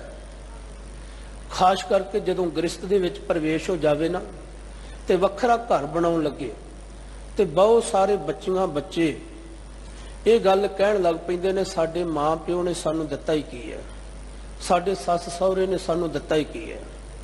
ਬਸ ਉਹੀ ਸੁਭਾਅ ਜਿਹੜਾ ਸਾਡਾ ਬਣਿਆ ਹੋਇਆ ਹੈ, ਅਸੀਂ ਗੁਰੂ ਨੂੰ ਵੀ ਕਹਿਣ ਲੱਗ ਪੈਂਦੇ, ਗੁਰੂ ਨੇ ਸਾਨੂੰ ਦਿੱਤਾ ਹੀ ਕੀ ਹੈ, ਰੱਬ ਨੇ ਸਾਨੂੰ ਦਿੱਤਾ ਹੀ ਕੀ ਹੈ, ਜਿਸ ਕਰਕੇ ਅਸੀਂ ਉਹਦੇ ਨਾਮ ਨੂੰ ਜਪੀਏ। ਜਿਨ ਕੰਨ ਕੀਤੇ ਅੱਖੀ ਨਾਗ, ਜਿਨ ਜਿਹਵਾ ਦਿੱਤੀ ਬੋਲੇ ਤਾਤ। ਜਦੋਂ ਅਸੀਂ ਗੁਰੂ ਦੇ ਸ਼ਬਦ ਨੂੰ ਪੜ੍ਹਦੇ ਹਾਂ ਤੇ ਸਮਝ ਵਿੱਚ ਪੈ ਜਾਂਦਾ ਹੈ ਕਿ ਗੁਰੂ ਨੇ ਕਸਰ ਹੀ ਕੋਈ ਨਹੀਂ ਛੱਡੀ, ਪਰਮੇਸ਼ਰ ਨੇ ਕਸਰ ਹੀ ਕੋਈ ਨਹੀਂ ਛੱਡੀ ਜੋ ਸਾਨੂੰ ਨਾ ਦਿੱਤਾ ਹੋਵੇ। ਤੇ ਜੋ ਸਾਨੂੰ ਨਹੀਂ ਮਿਲਿਆ, ਇਹਦਾ ਮਤਲਬ ਇਹ ਹੈ ਕਿ ਉਸ ਵਸਤੂ ਦੇ ਹਾਲੇ ਅਸੀਂ ਯੋਗ ਨਹੀਂ ਹੋਏ, ਕਿਉਂਕਿ ਜੋ ਮਾਂ-ਬਾਪ ਬੱਚੇ ਨੂੰ ਦਿੰਦਾ ਹੈ ਉਹ ਬੱਚੇ ਦੇ ਉਚੇਰੇ ਭਵਿੱਖ ਨੂੰ ਵੇਖ ਕੇ ਦਿੰਦਾ ਹੈ, ਜਿਹਦੇ ਨਾਲ ਬੱਚੇ ਨੂੰ ਫਾਇਦਾ ਹੋਵੇ। ਵਾਹਿਗੁਰੂ ਅਕਾਲ ਪੁਰਖ ਜੋ ਵੀ ਸਾਨੂੰ ਦਾਤਾਂ ਦਿੰਦਾ ਹੈ ਉਹਦੇ ਵਿੱਚ ਸੁੱਖ ਹੈ। ਜਿੰਨੀਆਂ ਵੀ ਦਾਤਾਂ ਅਸੀਂ ਰੱਬ ਦੇ ਕੋਲੋਂ ਮੰਗ ਕੇ ਲੈਂਦੇ ਹਾਂ, ਮਾਫ ਕਰ ਦੇਣਾ ਦੁਨਿਆਵੀ ਤੌਰ ਤੇ ਵਸਤਾਂ, ਜਿੰਨੀਆਂ ਵੀ ਅਸੀਂ ਮੰਗ ਕੇ ਲੈਂਦੇ ਹਾਂ, ਓਨਾ ਹੀ ਇੱਕ ਇੱਕ ਸੁੱਖ ਦੇ ਮਗਰ 100 ਦੁੱਖ ਛਿਪਿਆ ਹੁੰਦਾ ਹੈ। ਸੁੱਖ ਮੰਗਤ ਦੁੱਖ ਆਗਲ ਆਵੈ। ਜੋ ਰੱਬ ਦਿੰਦਾ ਉਹਦੇ ਵਿੱਚ ਸੁੱਖ ਹੈ, ਪਰ ਮਨੁੱਖ ਜਿਹੜਾ ਹੈ ਉਸ ਦੀਆਂ ਪ੍ਰਾਪਤ ਕੀਤੀਆਂ ਹੋਈਆਂ ਦਾਤਾਂ ਨੂੰ ਲੈ ਕੇ ਫਿਰ ਵੀ ਮੁੱਕਰ ਜਾਂਦਾ ਹੈ, ਫਿਰ ਵੀ ਗਿਲੇ ਕਰਦਾ ਹੈ, ਰੱਬ ਨੇ ਮੈਨੂੰ ਦਿੱਤਾ ਕੀ ਹੈ। ਪਰੰਤੂ ਧੰਨ ਹਨ ਸਾਹਿਬ ਸ੍ਰੀ ਗੁਰੂ ਨਾਨਕ ਸਾਹਿਬ ਮਹਾਰਾਜ, ਜਿਨ੍ਹਾਂ ਨੇ ਸਿੱਖ ਨੂੰ ਦ੍ਰਿੜ ਕਰਵਾ ਦਿੱਤਾ ਹੈ ਜਪਜੀ ਸਾਹਿਬ ਜੀ ਦੀ ਬਾਣੀ ਅੰਦਰ, ਔਰ ਕਿਹਾ ਸਿੱਖਾ ਹੱਥ ਜੋੜਿਆ ਕਰ ਮਾਲਕ ਵਾਹਿਗੁਰੂ ਜੀ ਦੇ ਹਜ਼ੂਰ, ਆਪਣੇ ਗੁਰੂ ਦੇ ਅੱਗੇ ਬੇਨਤੀ ਕਰਿਆ ਕਰ, ਗੁਰਾ ਇੱਕ ਦੇਹ ਬੁਝਾਈ ਸਭਨਾ ਜੀਆਂ ਕਾ ਇੱਕ ਦਾਤਾ, ਸੋ ਮੈਂ ਵਿਸਰ ਨਾ ਜਾਈ। ਕਿਉਂਕਿ ਦਿੰਦੇ ਥਾਮੋਂ ਦਿੱਤਾ ਚੰਗਾ, ਮਨਮੁਖ ਐਸਾ ਜਾਣੀਏ। ਜੋ ਮਨ ਦੇ ਪਿੱਛੇ ਚੱਲਣ ਵਾਲਾ ਵਿਅਕਤੀ ਹੈ ਉਹ ਦੇਣ ਵਾਲੇ ਦਾ ਧੰਨਵਾਦ ਕਰਨ ਦੀ ਬਜਾਏ ਦਾਤ ਪਿਆਰੀ ਵਿਸਰਿਆ ਦਾ ਤਾਰਾ ਦਾਤਾਂ ਨਾਲ ਜੁੜ ਕੇ ਬੈਠ ਜਾਂਦਾ ਹੈ। ਗੁਰੂ ਦਾ ਸਿੱਖ ਜਿਹੜਾ ਉਹ ਆਪਣੇ ਗੁਰੂ ਦੇ ਹਜ਼ੂਰ ਇਹ ਬੇਨਤੀ ਕਰਦਾ ਹੈ। ਸਤਿਗੁਰੂ ਸੱਚੇ ਪਾਤਸ਼ਾਹ ਜੀ ਕਹਿੰਦੇ, ਮੂਲ ਨਾ ਬੂਝੇ ਸਾਚ ਨਾ ਰੀਝੇ, ਦੂਜਾ ਭਰਮ ਭੁਲਾਈ ਹੈ। ਮਨ ਦੇ ਪਿੱਛੇ ਚੱਲਣ ਵਾਲਾ ਵਿਅਕਤੀ ਜਿਹੜਾ ਹੈ ਉਹਦੀ ਹਾਲਤ ਕਿਸ ਤਰ੍ਹਾਂ ਦੀ, ਉਹ ਆਪਣੇ ਮੂਲ ਨੂੰ ਨਹੀਂ ਸਮਝਦਾ। ਪਰੰਤੂ ਸਿੱਖ ਨੂੰ ਗੁਰੂ ਨੇ ਇਹ ਗੱਲ ਸਮਝਾ ਦਿੱਤੀ, ਮਨ ਤੂੰ ਜੋਤ ਸਰੂਪ ਹੈ, ਆਪਣਾ ਮੂਲ ਪਛਾਣ। ਗੁਰੂ ਦਾ ਸਿੱਖ ਜਿਹੜਾ ਸੀ, ਗੁਰੂ ਦੇ ਦੱਸੇ ਹੋਏ ਗੁਰੂ ਦੇ ਦਿੱਤੇ ਹੋਏ ਉਪਦੇਸ਼ ਨੂੰ ਆਧਾਰ ਬਣਾ ਕੇ ਆਪਣੇ ਮੂਲ ਸਵਰੂਪ ਦੀ ਪਹਿਚਾਣ ਕਰਦਾ ਹੈ। ਪਰੰਤੂ ਮਨ ਦੇ ਪਿੱਛੇ ਚੱਲਣ ਵਾਲਾ ਵਿਅਕਤੀ ਜਿਹੜਾ ਹੈ, ਉਸ ਦਾ ਮਨ ਕਦੇ ਵੀ ਪਰਮੇਸ਼ਰ ਦੇ ਵਿੱਚ ਰੀਝਦਾ ਨਹੀਂ ਹੈ।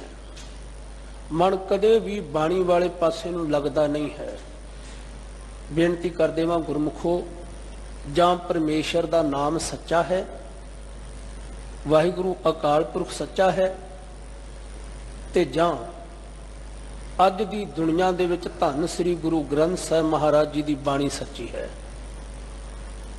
ਅਸੀਂ ਬਾਹਰੀ ਤੌਰ ਤੇ ਕਿਤੇ ਵੀ ਖਿਆਲ ਮਾਰ ਕੇ ਦੇਖ ਲਈਏ, ਅੱਗੇ ਚੱਲ ਕੇ ਆਪਾਂ ਵਿਚਾਰ ਵੀ ਕਰਾਂਗੇ, ਹਰ ਪਾਸੇ ਝੂਠ ਦਾ ਪਸਾਰਾ ਹੈ।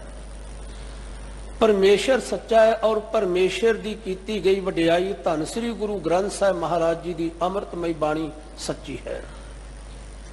ਮਨ ਸੱਚ ਦੇ ਵਿੱਚ ਮਨਮੁਖ ਦਾ ਪਤੀਜਦਾ ਨਹੀਂ ਹੈ। ਮੂਲ ਨਾ ਬੂਝੇ ਸਾਚ ਨਾ ਰੀਝੈ, ਦੂਜੈ ਭਰਮ ਭੁਲਾਈ ਹੈ।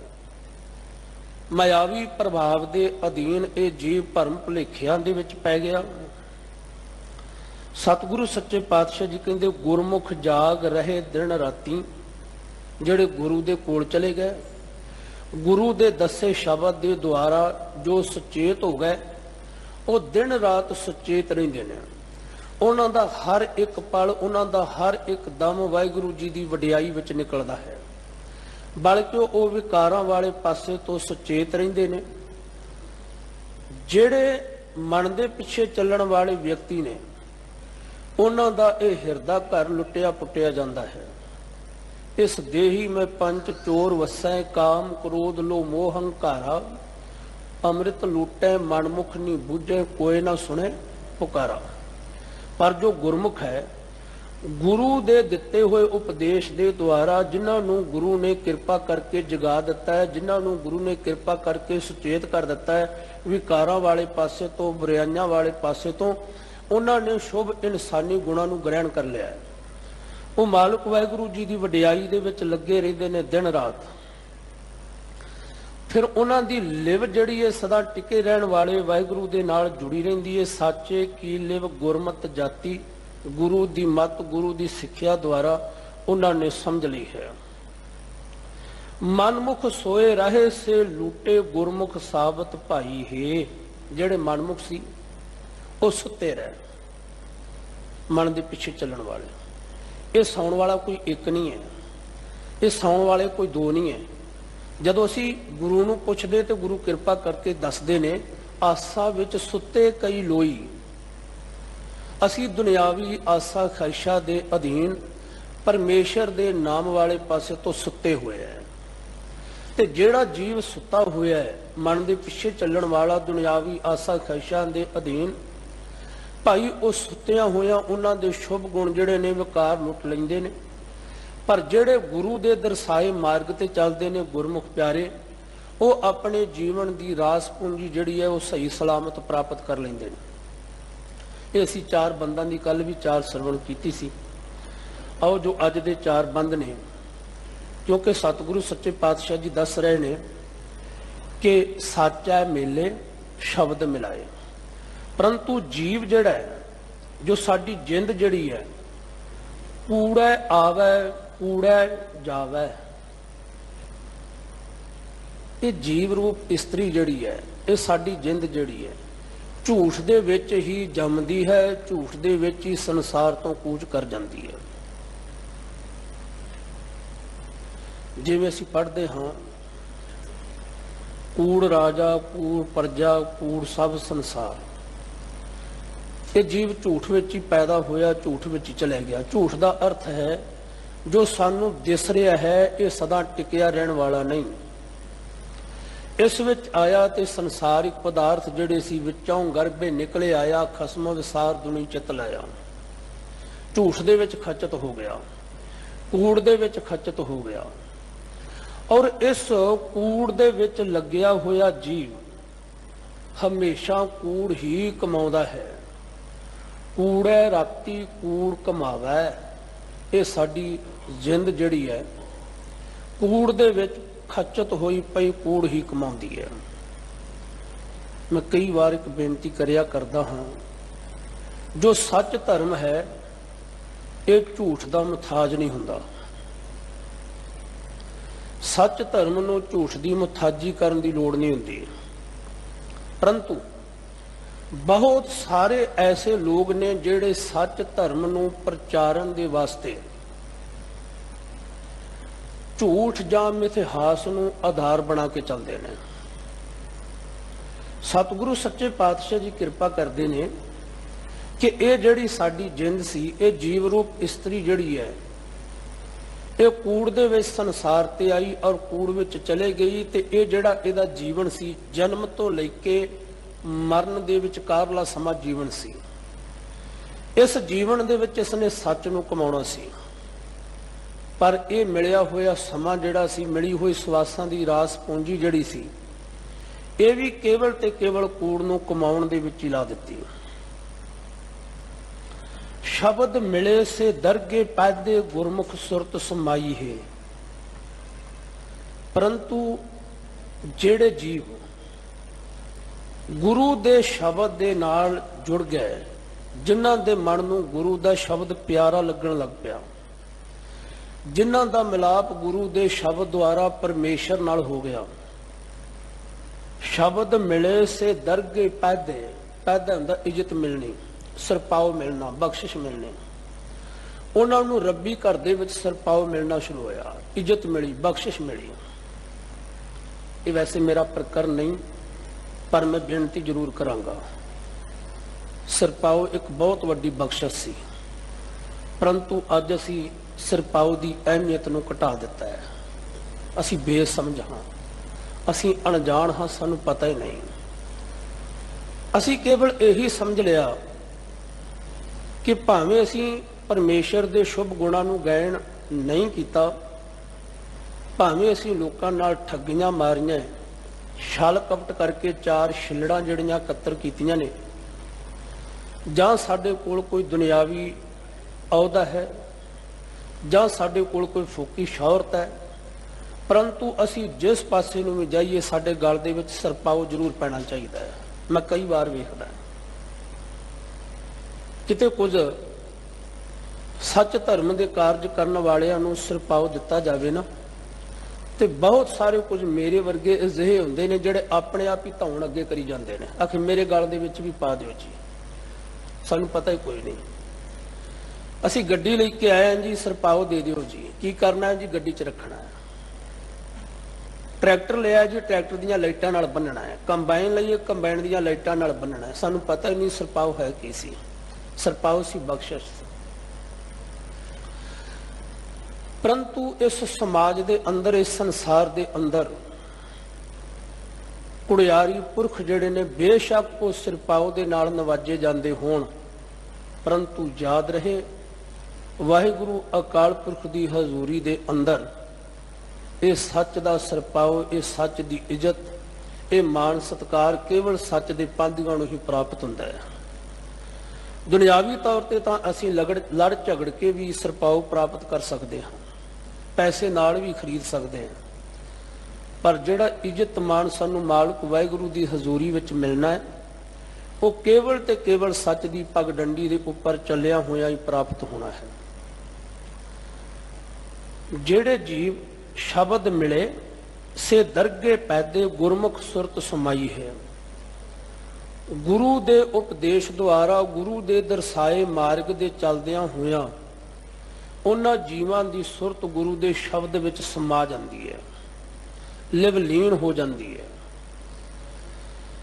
ਹੁਣ ਦੇਖੋ, ਜਦੋਂ ਅਸੀਂ ਕੂੜ ਦੀ ਗੱਲ ਕਰਦੇ ਹਾਂ, ਝੂਠ ਦੀ ਗੱਲ ਕਰਦੇ ਹਾਂ, ਜਿਵੇਂ ਸਤਿਗੁਰਾਂ ਨੇ ਕਿਰਪਾ ਕੀਤੀ ਹੈ ਕਿ ਸੰਸਾਰ ਦੇ ਵਿੱਚ ਜੀਵ ਪੈਦਾ ਹੋਇਆ ਕੂੜ ਦੇ ਅੰਦਰ, ਕੂੜ ਕਮਾਉਂਦਾ ਹੈ, ਕੂੜ ਵਿੱਚ ਚਲਿਆ ਜਾਂਦਾ ਹੈ, ਤੇ ਬਹੁਤੀ ਵਾਰੀ ਸਾਨੂੰ ਸੱਚ ਬਰਦਾਸ਼ਤ ਨਹੀਂ ਹੁੰਦਾ। ਤਾਂ ਕਰਕੇ ਕਈ ਵਾਰ ਅਸੀਂ ਬੁਲਾਰੇ ਲੋਕ ਵੀ ਹਿਚਕਚਾਹਟ ਮਹਿਸੂਸ ਕਰਦੇ ਹਾਂ ਕਿ ਜੇਕਰ ਅਸੀਂ ਸੱਚ ਕਹਿ ਦਿੱਤਾ ਤੇ ਪਤਾ ਨਹੀਂ ਕੀ ਹੋਵੇਗਾ। ਸਾਡੇ ਸਮਾਜ ਦੀ ਇਹ ਸੋਚ ਹੈ। ਪਰੰਤੂ ਯਾਦ ਰੱਖਣਾ ਗੁਰਮੁਖੋ, ਸਾਡਾ ਗੁਰੂ ਧੰਨ ਸ੍ਰੀ ਗੁਰੂ ਨਾਨਕ ਸਾਹਿਬ ਹੈ। ਮਾਰਿਆ ਸਿੱਕਾ ਜਗਤ ਵਿੱਚ, ਨਾਨਕ ਨਿਰਮਲ ਪੰਥ ਚਲਾਇਆ। ਭਾਈ ਸਾਹਿਬ, ਭਾਈ ਗੁਰਦਾਸ ਜੀ। ਅਸੀਂ ਗੁਰਮਤ ਦੇ ਪੰਥੀ ਬਣਨਾ ਹੈ। ਸਾਹਿਬ ਸ੍ਰੀ ਗੁਰੂ ਨਾਨਕ ਸਾਹਿਬ ਮਹਾਰਾਜ ਜੀ ਨੇ ਸੱਚ ਦੀ ਗੱਲ ਕੀਤੀ, ਪਰ ਇਸ ਕੂੜ ਸਮਾਜ ਦੇ ਲੋਕਾਂ ਨੇ ਉਹਨਾਂ ਦੇ ਪਰਥਾਏ ਵੀ ਅਜਿਹੇ ਬੋਲ ਦਿੱਤੇ ਸੀ। ਕੋਈ ਆਖੇ ਭੂਤਨਾ, ਕੋ ਕਹੇ ਬੇਤਾਲਾ, ਕੋਈ ਆਖੇ ਆਦਮੀ ਨਾਨਕ ਵਿਚਾਰਾ। ਜਦੋਂ ਉਹਨਾਂ ਨੇ ਸੱਚ ਦਾ ਜਨੇਊ ਪਾਉਣ ਦੀ ਗੱਲ ਕੀਤੀ, ਦਇਆ ਕਪਾ ਸੰਤੋਖ ਸੂਤ ਜਤ ਗੰਢੀ ਸਤ ਵਟ, ਇਹ ਜਨੇਊ ਜੀ ਕਾ ਹੈ ਤਾਂ ਪਾਂਡੇ ਕਤ। ਜਦੋਂ ਉਹਨਾਂ ਨੇ ਅਗਣੀ ਬੇਦੀ ਦੇ ਨਾਲ ਲਾਵਾਂ ਲੈਣ ਤੋਂ ਇਨਕਾਰ ਕਰ ਦਿੱਤਾ, ਇਹ ਅਗਣੀ ਬੇਦੀ ਇਹ ਸੰਸਾਰਕ ਦਾਤਾਂ ਔਰ ਅਸੀਂ ਇੱਕ ਓੰਕਾਰ ਨਾਲ ਜੁੜਨਾ ਹੈ, ਇੱਕ ਓੰਕਾਰ ਦਾ ਉਪਦੇਸ਼ ਦਿੱਤਾ। ਤੇ ਕੁਝ ਕੂੜ ਦੇ ਪਾਂਧੀਆਂ ਨੇ ਗੁਰੂ ਨਾਨਕ ਸਾਹਿਬ ਜੀ ਦੇ ਉੱਪਰ ਕੰਧ ਡਿਗਵਾਉਣ ਦਾ ਵੀ ਹੋਸ਼ਾ ਯਤਨ ਕੀਤਾ ਸੀ, ਪਰੰਤੂ ਜਿਹੜੇ ਸੱਚ ਦੇ ਮਾਰਗ ਤੇ ਚੱਲਦੇ ਨੇ ਉਹ ਕਦੇ ਵੀ ਇਸ ਸੱਚ ਦੀ ਪਗਡੰਡੀ ਨੂੰ ਛੱਡਦੇ ਨਹੀਂ। ਭਾਵੇਂ ਹਮਾਇਉਂ ਬਾਦਸ਼ਾਹ ਵੀ ਚੱਲ ਕੇ ਖਡੂਰ ਸਾਹਿਬ ਆ ਜਾਵੇ, ਧੰਨ ਸ੍ਰੀ ਗੁਰੂ ਅੰਗਦ ਸਾਹਿਬ ਮਹਾਰਾਜ ਉਸ ਦੀ ਪਰਵਾਹ ਨਹੀਂ ਕਰਦੇ, ਉਹਨੂੰ ਸੱਚ ਦਾ ਉਪਦੇਸ਼ ਦਿੰਦੇ ਨੇ। ਗੋਬਿੰਦਵਾਲ ਗੋਬਿੰਦਪੁਰੀ ਸਭ ਜਲਨ ਤੀਰ ਵਿਪਾਸ ਬਣਾਇਓ। ਜਦੋਂ ਸਾਹਿਬ ਸ੍ਰੀ ਗੁਰੂ ਅਮਰਦਾਸ ਮਹਾਰਾਜ ਗੁਰੂ ਅੰਗਦ ਦੇਵ ਜੀ ਦੇ ਹੁਕਮ ਮੁਤਾਬਕ ਗੋਇੰਦਵਾਲ ਨਗਰ ਨੂੰ ਵਸਾਉਂਦੇ ਨੇ ਔਰ ਗੁਰੂ ਬਣਨ ਤੋਂ ਉਪਰੰਤ ਸਮੇਤ ਪਰਿਵਾਰ ਵਸਦੇ ਨੇ, ਤੇ ਗੋਂਦੇ ਖੱਤਰੀ ਦੇ ਮੁੰਡੇ ਨੇ ਚੁੱਕਣਾ ਵਿੱਚ ਆ ਕੇ ਕੁਝ ਸ਼ੇਖਾਂ ਦੇ ਮੁੰਡਿਆਂ ਨੂੰ ਨਾਲ ਲੈ ਕੇ ਸਾਹਿਬ ਸ੍ਰੀ ਗੁਰੂ ਅਮਰਦਾਸ ਮਹਾਰਾਜ ਭਾਵ ਗੁਰੂ ਨਾਨਕ ਦੇ ਮਹਾਰਾਜ ਜੀ ਦੇ ਘਰ ਦੀਆਂ ਕੁਝ ਸ਼ਿਕਾਇਤਾਂ ਜਿਹੜੀਆਂ ਸੀ ਉਹ ਵੀ ਰਾਜੇ ਅਕਬਰ ਦੇ ਕੋਲ ਆਉਣੀਆਂ ਸ਼ੁਰੂ ਕਰਤੀਆਂ ਸੀ। ਭਾਵੇਂ ਕਿ ਉਹਨਾਂ ਦੀਆਂ ਆਸਾਂ ਨੂੰ ਬੂਰ ਨਾ ਪਿਆ, ਰਾਜਾ ਅਕਬਰ ਜਿਹੜਾ ਸੀ ਉਹ ਗੁਰੂ ਨਾਨਕ ਦੇ ਘਰ ਦਾ ਬਹੁਤ ਸਤਿਕਾਰ ਕਰਦਾ ਸੀ। ਜਦੋਂ ਉਹਨਾਂ ਨੇ ਗੁਰਬਾਣੀ ਨੂੰ ਸੁਣਿਆ, ਗੁਰਬਾਣੀ ਨੂੰ ਸਮਝਿਆ, ਧੰਨ ਗੁਰੂ ਰਾਮਦਾਸ ਮਹਾਰਾਜ ਬਾਬਾ ਬੁੱਢਾ ਸਾਹਿਬ ਜੀ ਨੇ ਜਦੋਂ ਉਹਨਾਂ ਨੂੰ ਸੱਚ ਤੋਂ ਜਾਣੂ ਕਰਵਾਤਾ, ਗੁਰੂ ਰਾਮਦਾਸ ਮਹਾਰਾਜ ਜੀ ਨੇ ਸਿੱਖੀ ਦਾ ਕੇਂਦਰ ਸੱਚਖੰਡ ਸ੍ਰੀ ਹਰਮੰਦਰ ਸਾਹਿਬ, ਸ੍ਰੀ ਅੰਮ੍ਰਿਤਸਰ, ਜਿੱਥੇ ਅੱਜ ਸਮੁੱਚਾ ਸਿੱਖ ਜਗਤ ਜਾ ਕੇ ਨਤਮਸਤਕ ਹੁੰਦਾ ਹੈ। ਇਹ ਗੱਲਾਂ ਕੁੜਿਆਰੀ ਲੋਕਾਂ ਨੂੰ ਸ਼ੋਭਦੀਆਂ ਨਹੀਂ ਸੀ, ਚੰਗੀਆਂ ਨਹੀਂ ਸੀ ਲੱਗਦੀਆਂ। ਅਖੀਰ ਉਹਨਾਂ ਨੇ ਸਮਾਂ ਐਸਾ ਪਾਲਿਆ ਜਦੋਂ ਆਪਣੀ ਕੋਈ ਪੇਸ਼ ਨਾ ਗਈ ਤੇ ਗੁਰੂ ਪਰਿਵਾਰ ਦਾ ਮੈਂਬਰ ਜਿਹੜਾ ਕਿ ਗੁਰਤਾ ਗੱਦੀ ਦੀ ਲਲਸਾ ਰੱਖਣ ਵਾਲਾ ਬਾਬਾ ਪ੍ਰਿਥੀ ਚੰਦ, ਤੇ ਇਸ ਨੂੰ ਆਪਣੇ ਨਾਲ ਲੈ ਕੇ ਇਹਨਾਂ ਸ਼ੇਖ ਅਹਿਮਦ ਸਰਹੰਦੀ, ਸ਼ੇਖ ਬੁਖਾਰੀ ਵਰਗੇ, ਜਾਂ ਜਿਹਨੂੰ ਅਸੀਂ ਬੀਰਬਲ ਕਹਿੰਦੇ, ਜਿਹਦਾ ਪੂਰਾ ਨਾਂ ਸੀ ਮਹੇਸ਼ ਦਾਸ ਭੱਟ, ਐਸੇ ਲੋਕਾਂ ਨੂੰ ਨਾਲ ਲੈ ਕੇ ਸਾਹਿਬ ਸ੍ਰੀ ਗੁਰੂ ਅਰਜਨ ਦੇਵ ਮਹਾਰਾਜ ਜੀ ਨੂੰ ਸ਼ਹੀਦ ਕਰਵਾਉਣ ਤੱਕ ਵੀ ਇਹ ਕੋਝਾ ਕਾਰਜ ਕਰ ਦਿੱਤਾ ਸੀ। ਕਿਉਂਕਿ ਜਦੋਂ ਅਸੀਂ ਸੱਚ ਦੀ ਗੱਲ ਕਰਾਂਗੇ ਨਾ, ਉਹ ਕੁੜਿਆਰੀ ਲੋਕਾਂ ਨੂੰ ਚੰਗੀ ਨਹੀਂ ਲੱਗੇਗੀ। ਜਦੋਂ ਵੀ ਸੱਚ ਦੀ ਗੱਲ ਹੋਵੇ, ਜਿਨ੍ਹਾਂ ਅੰਦਰ ਕੂੜ ਵਰਤਾ ਸੱਚ ਨਾ ਭਾਵਈ, ਜਿਨ੍ਹਾਂ ਦੇ ਅੰਦਰ ਕੂੜ ਝੂਠ ਕੁੱਟ ਕੇ ਭਰਿਆ ਹੋਵੇ, ਉਹਨਾਂ ਨੂੰ ਸੱਚ ਕਦੇ ਚੰਗਾ ਨਹੀਂ ਜੇ ਲੱਗਦਾ। ਮੈਂ ਇੰਜ ਕਹਿ ਦੇਵਾਂ, ਉਹਨਾਂ ਨੂੰ ਕਦੇ ਧੰਨ ਸ੍ਰੀ ਗੁਰੂ ਗ੍ਰੰਥ ਸਾਹਿਬ ਜੀ ਦੇ ਅੰਮ੍ਰਿਤ ਬੋਲ ਜੋ ਸਦੀਵ ਕਾਲ ਸੱਚ ਨੇ, ਉਹ ਚੰਗੇ ਨਹੀਂ ਜੇ ਲੱਗਦੇ। ਜਿਨ੍ਹਾਂ ਅੰਦਰ ਕੂੜ ਵਰਤਾ ਸੱਚ ਨਾ ਭਾਵਈ, ਜੇ ਕੋ ਬੋਲੇ ਸੱਚ ਕੂੜਾ ਜਲ ਜਾਵਈ। ਜੇ ਕੋਈ ਸੱਚ ਦੀ ਗੱਲ ਕਰ ਦੇਵੇ, ਕੋਈ ਧਰਮ ਦੀ ਗੱਲ ਕਰਨ ਵਾਲਾ ਪ੍ਰਚਾਰਕ ਸੱਚ ਦੀ ਗੱਲ ਕਰ ਦੇਵੇ, ਤੇ ਝੂਠਾ ਵਿਅਕਤੀ ਜਿਹੜਾ ਉਹ ਤੜਫ ਉੱਠਦਾ ਹੈ। ਕੂੜਿਆਰੀ ਰੱਜੇ ਕੂੜ ਜਿਉਂ ਵਿਸਟਾ ਕਾਗ ਖਾਵੀ। ਸਾਹਿਬ ਸ੍ਰੀ ਗੁਰੂ ਰਾਮਦਾਸ ਮਹਾਰਾਜ ਕਿਰਪਾ ਕਰਦੇ ਨੇ, ਜਿਹੜਾ ਝੂਠ ਦੇ ਵਿੱਚ ਰਤਿਆ ਹੋਇਆ ਵਿਅਕਤੀ ਹੈ ਨਾ, ਉਹ ਝੂਠ ਬੋਲ ਕੇ, ਝੂਠ ਸੁਣ ਕੇ ਹੀ ਰੱਜਦਾ ਭਤੀਜਦਾ ਹੈ। ਜਿਵੇਂ ਕਾਂ ਜਿਹੜਾ ਹੈ, ਗੁਰੂ ਰਾਮਦਾਸ ਮਹਾਰਾਜ ਕਿਰਪਾ ਕਰਦੇ ਨੇ, ਕਊਆ ਕਾ ਕੋ ਅੰਮ੍ਰਿਤ ਰਸ ਪਾਈਏ, ਤ੍ਰਿਪਤੇ ਵਿਸਟਾ ਖਾਏ ਮੁਖ ਗੋਹੇ। ਜਿਵੇਂ ਅਸੀਂ ਕਾਂ ਨੂੰ ਮਿੱਠੇ ਮਿੱਠੇ ਪਦਾਰਥ ਪਾ ਦਈਏ ਨਾ, ਤਰ੍ਹਾਂ ਤਰ੍ਹਾਂ ਦੀਆਂ ਮਠਿਆਈਆਂ ਉਹਦੇ ਅੱਗੇ ਪਰੋਸ ਦਈਏ, ਤੇ ਕਾਂ ਜਿਹੜਾ ਉਹਨਾਂ ਮਠਿਆਈਆਂ ਨੂੰ ਖਾਵੇਗਾ, ਮਿੱਠੇ ਪਦਾਰਥਾਂ ਨੂੰ ਖਾਵੇਗਾ, ਪਰ ਉਹਦੀ ਸੰਤੁਸ਼ਟੀ ਕਦੋਂ ਹੁੰਦੀ ਹੈ? ਜਦੋਂ ਉਹ ਗੰਦ ਦੇ ਵਿੱਚ ਚੁੰਝ ਮਾਰ ਲਵੇ, ਜਦੋਂ ਉਹ ਮਲ ਨੂੰ ਫਰੋਲ ਲਵੇ। ਕਹਿੰਦੇ ਇਸੇ ਤਰ੍ਹਾਂ ਕੁੜਿਆਰੀ ਰੱਜਾ ਕੂੜ ਜਿਉਂ ਵਿਸਟਾ ਕਾਗ ਖਾਵੀ। ਉਹਨਾਂ ਨੂੰ ਸੱਚ ਜਿਹੜਾ ਉਹ ਕਦੇ ਚੰਗਾ ਨਹੀਂ ਲੱਗਦਾ। ਸਤਿਗੁਰੂ ਸੱਚੇ ਪਾਤਸ਼ਾਹ ਜੀ ਕਿਰਪਾ ਕਰਦੇ ਨੇ, ਕੂੜ ਨ ਖੁੱਟੈ ਨਾਨਕਾ ਓੜਕ ਸੱਚ ਰਹੀ। ਪਰ ਇਹ ਕੂੜ, ਇਹ ਝੂਠ ਬਹੁਤੀ ਦੇਰ ਨਹੀਂ ਰਹਿੰਦਾ। ਜਿਵੇਂ ਅੱਜ ਵੀ ਅਸੀਂ ਕਹਿ ਦਿੰਨੇ ਜੀ ਇਹ ਸੰਸਾਰ ਦੇ ਵਿੱਚ ਝੂਠ ਚੱਲਦਾ ਹੈ, ਆਪਾਂ ਸੱਚ ਬੋਲ ਕੇ ਕੀ ਲੈਣਾ ਹੈ, ਫਲਾਣੇ ਭਾਈ ਸਾਹਿਬ ਨੂੰ ਤੇ ਸ਼ਦਾ ਹੋ ਗਿਆ, ਐਵੇਂ ਹੀ ਸੱਚ ਬੋਲੀ ਜਾਂਦਾ ਹੈ, ਇਹਨੇ ਸੱਚ ਬੋਲ ਕੇ ਕੀ ਲੈਣਾ ਹੈ। ਇਹਨੂੰ ਚਾਹੀਦਾ ਕੁਝ ਇਹੋ ਜਿਹੀਆਂ ਮਿੱਠੀਆਂ ਸਿਪੜੀਆਂ ਜੀਆਂ ਗੱਲਾਂ ਕਰਿਆ ਕਰੇ ਜਿਹੜੀਆਂ ਸਾਰਿਆਂ ਦੇ ਮਨ ਨੂੰ ਜਚਦੀਆਂ ਹੋਣ।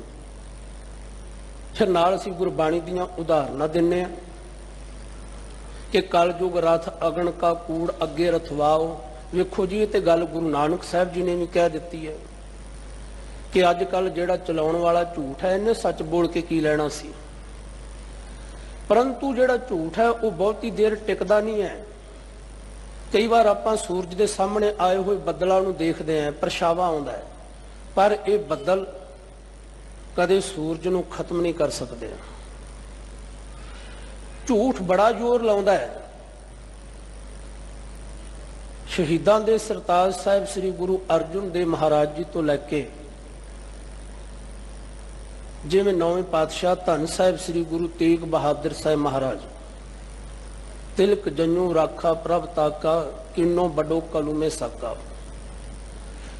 ਔਰ ਕਲਗੀਧਰ ਸਾਹਿਬ ਸ੍ਰੀ ਗੁਰੂ ਗੋਬਿੰਦ ਸਿੰਘ ਮਹਾਰਾਜ ਜੀ ਕੇਵਲ ਸੱਚ ਦੀ, ਧਰਮ ਦੇ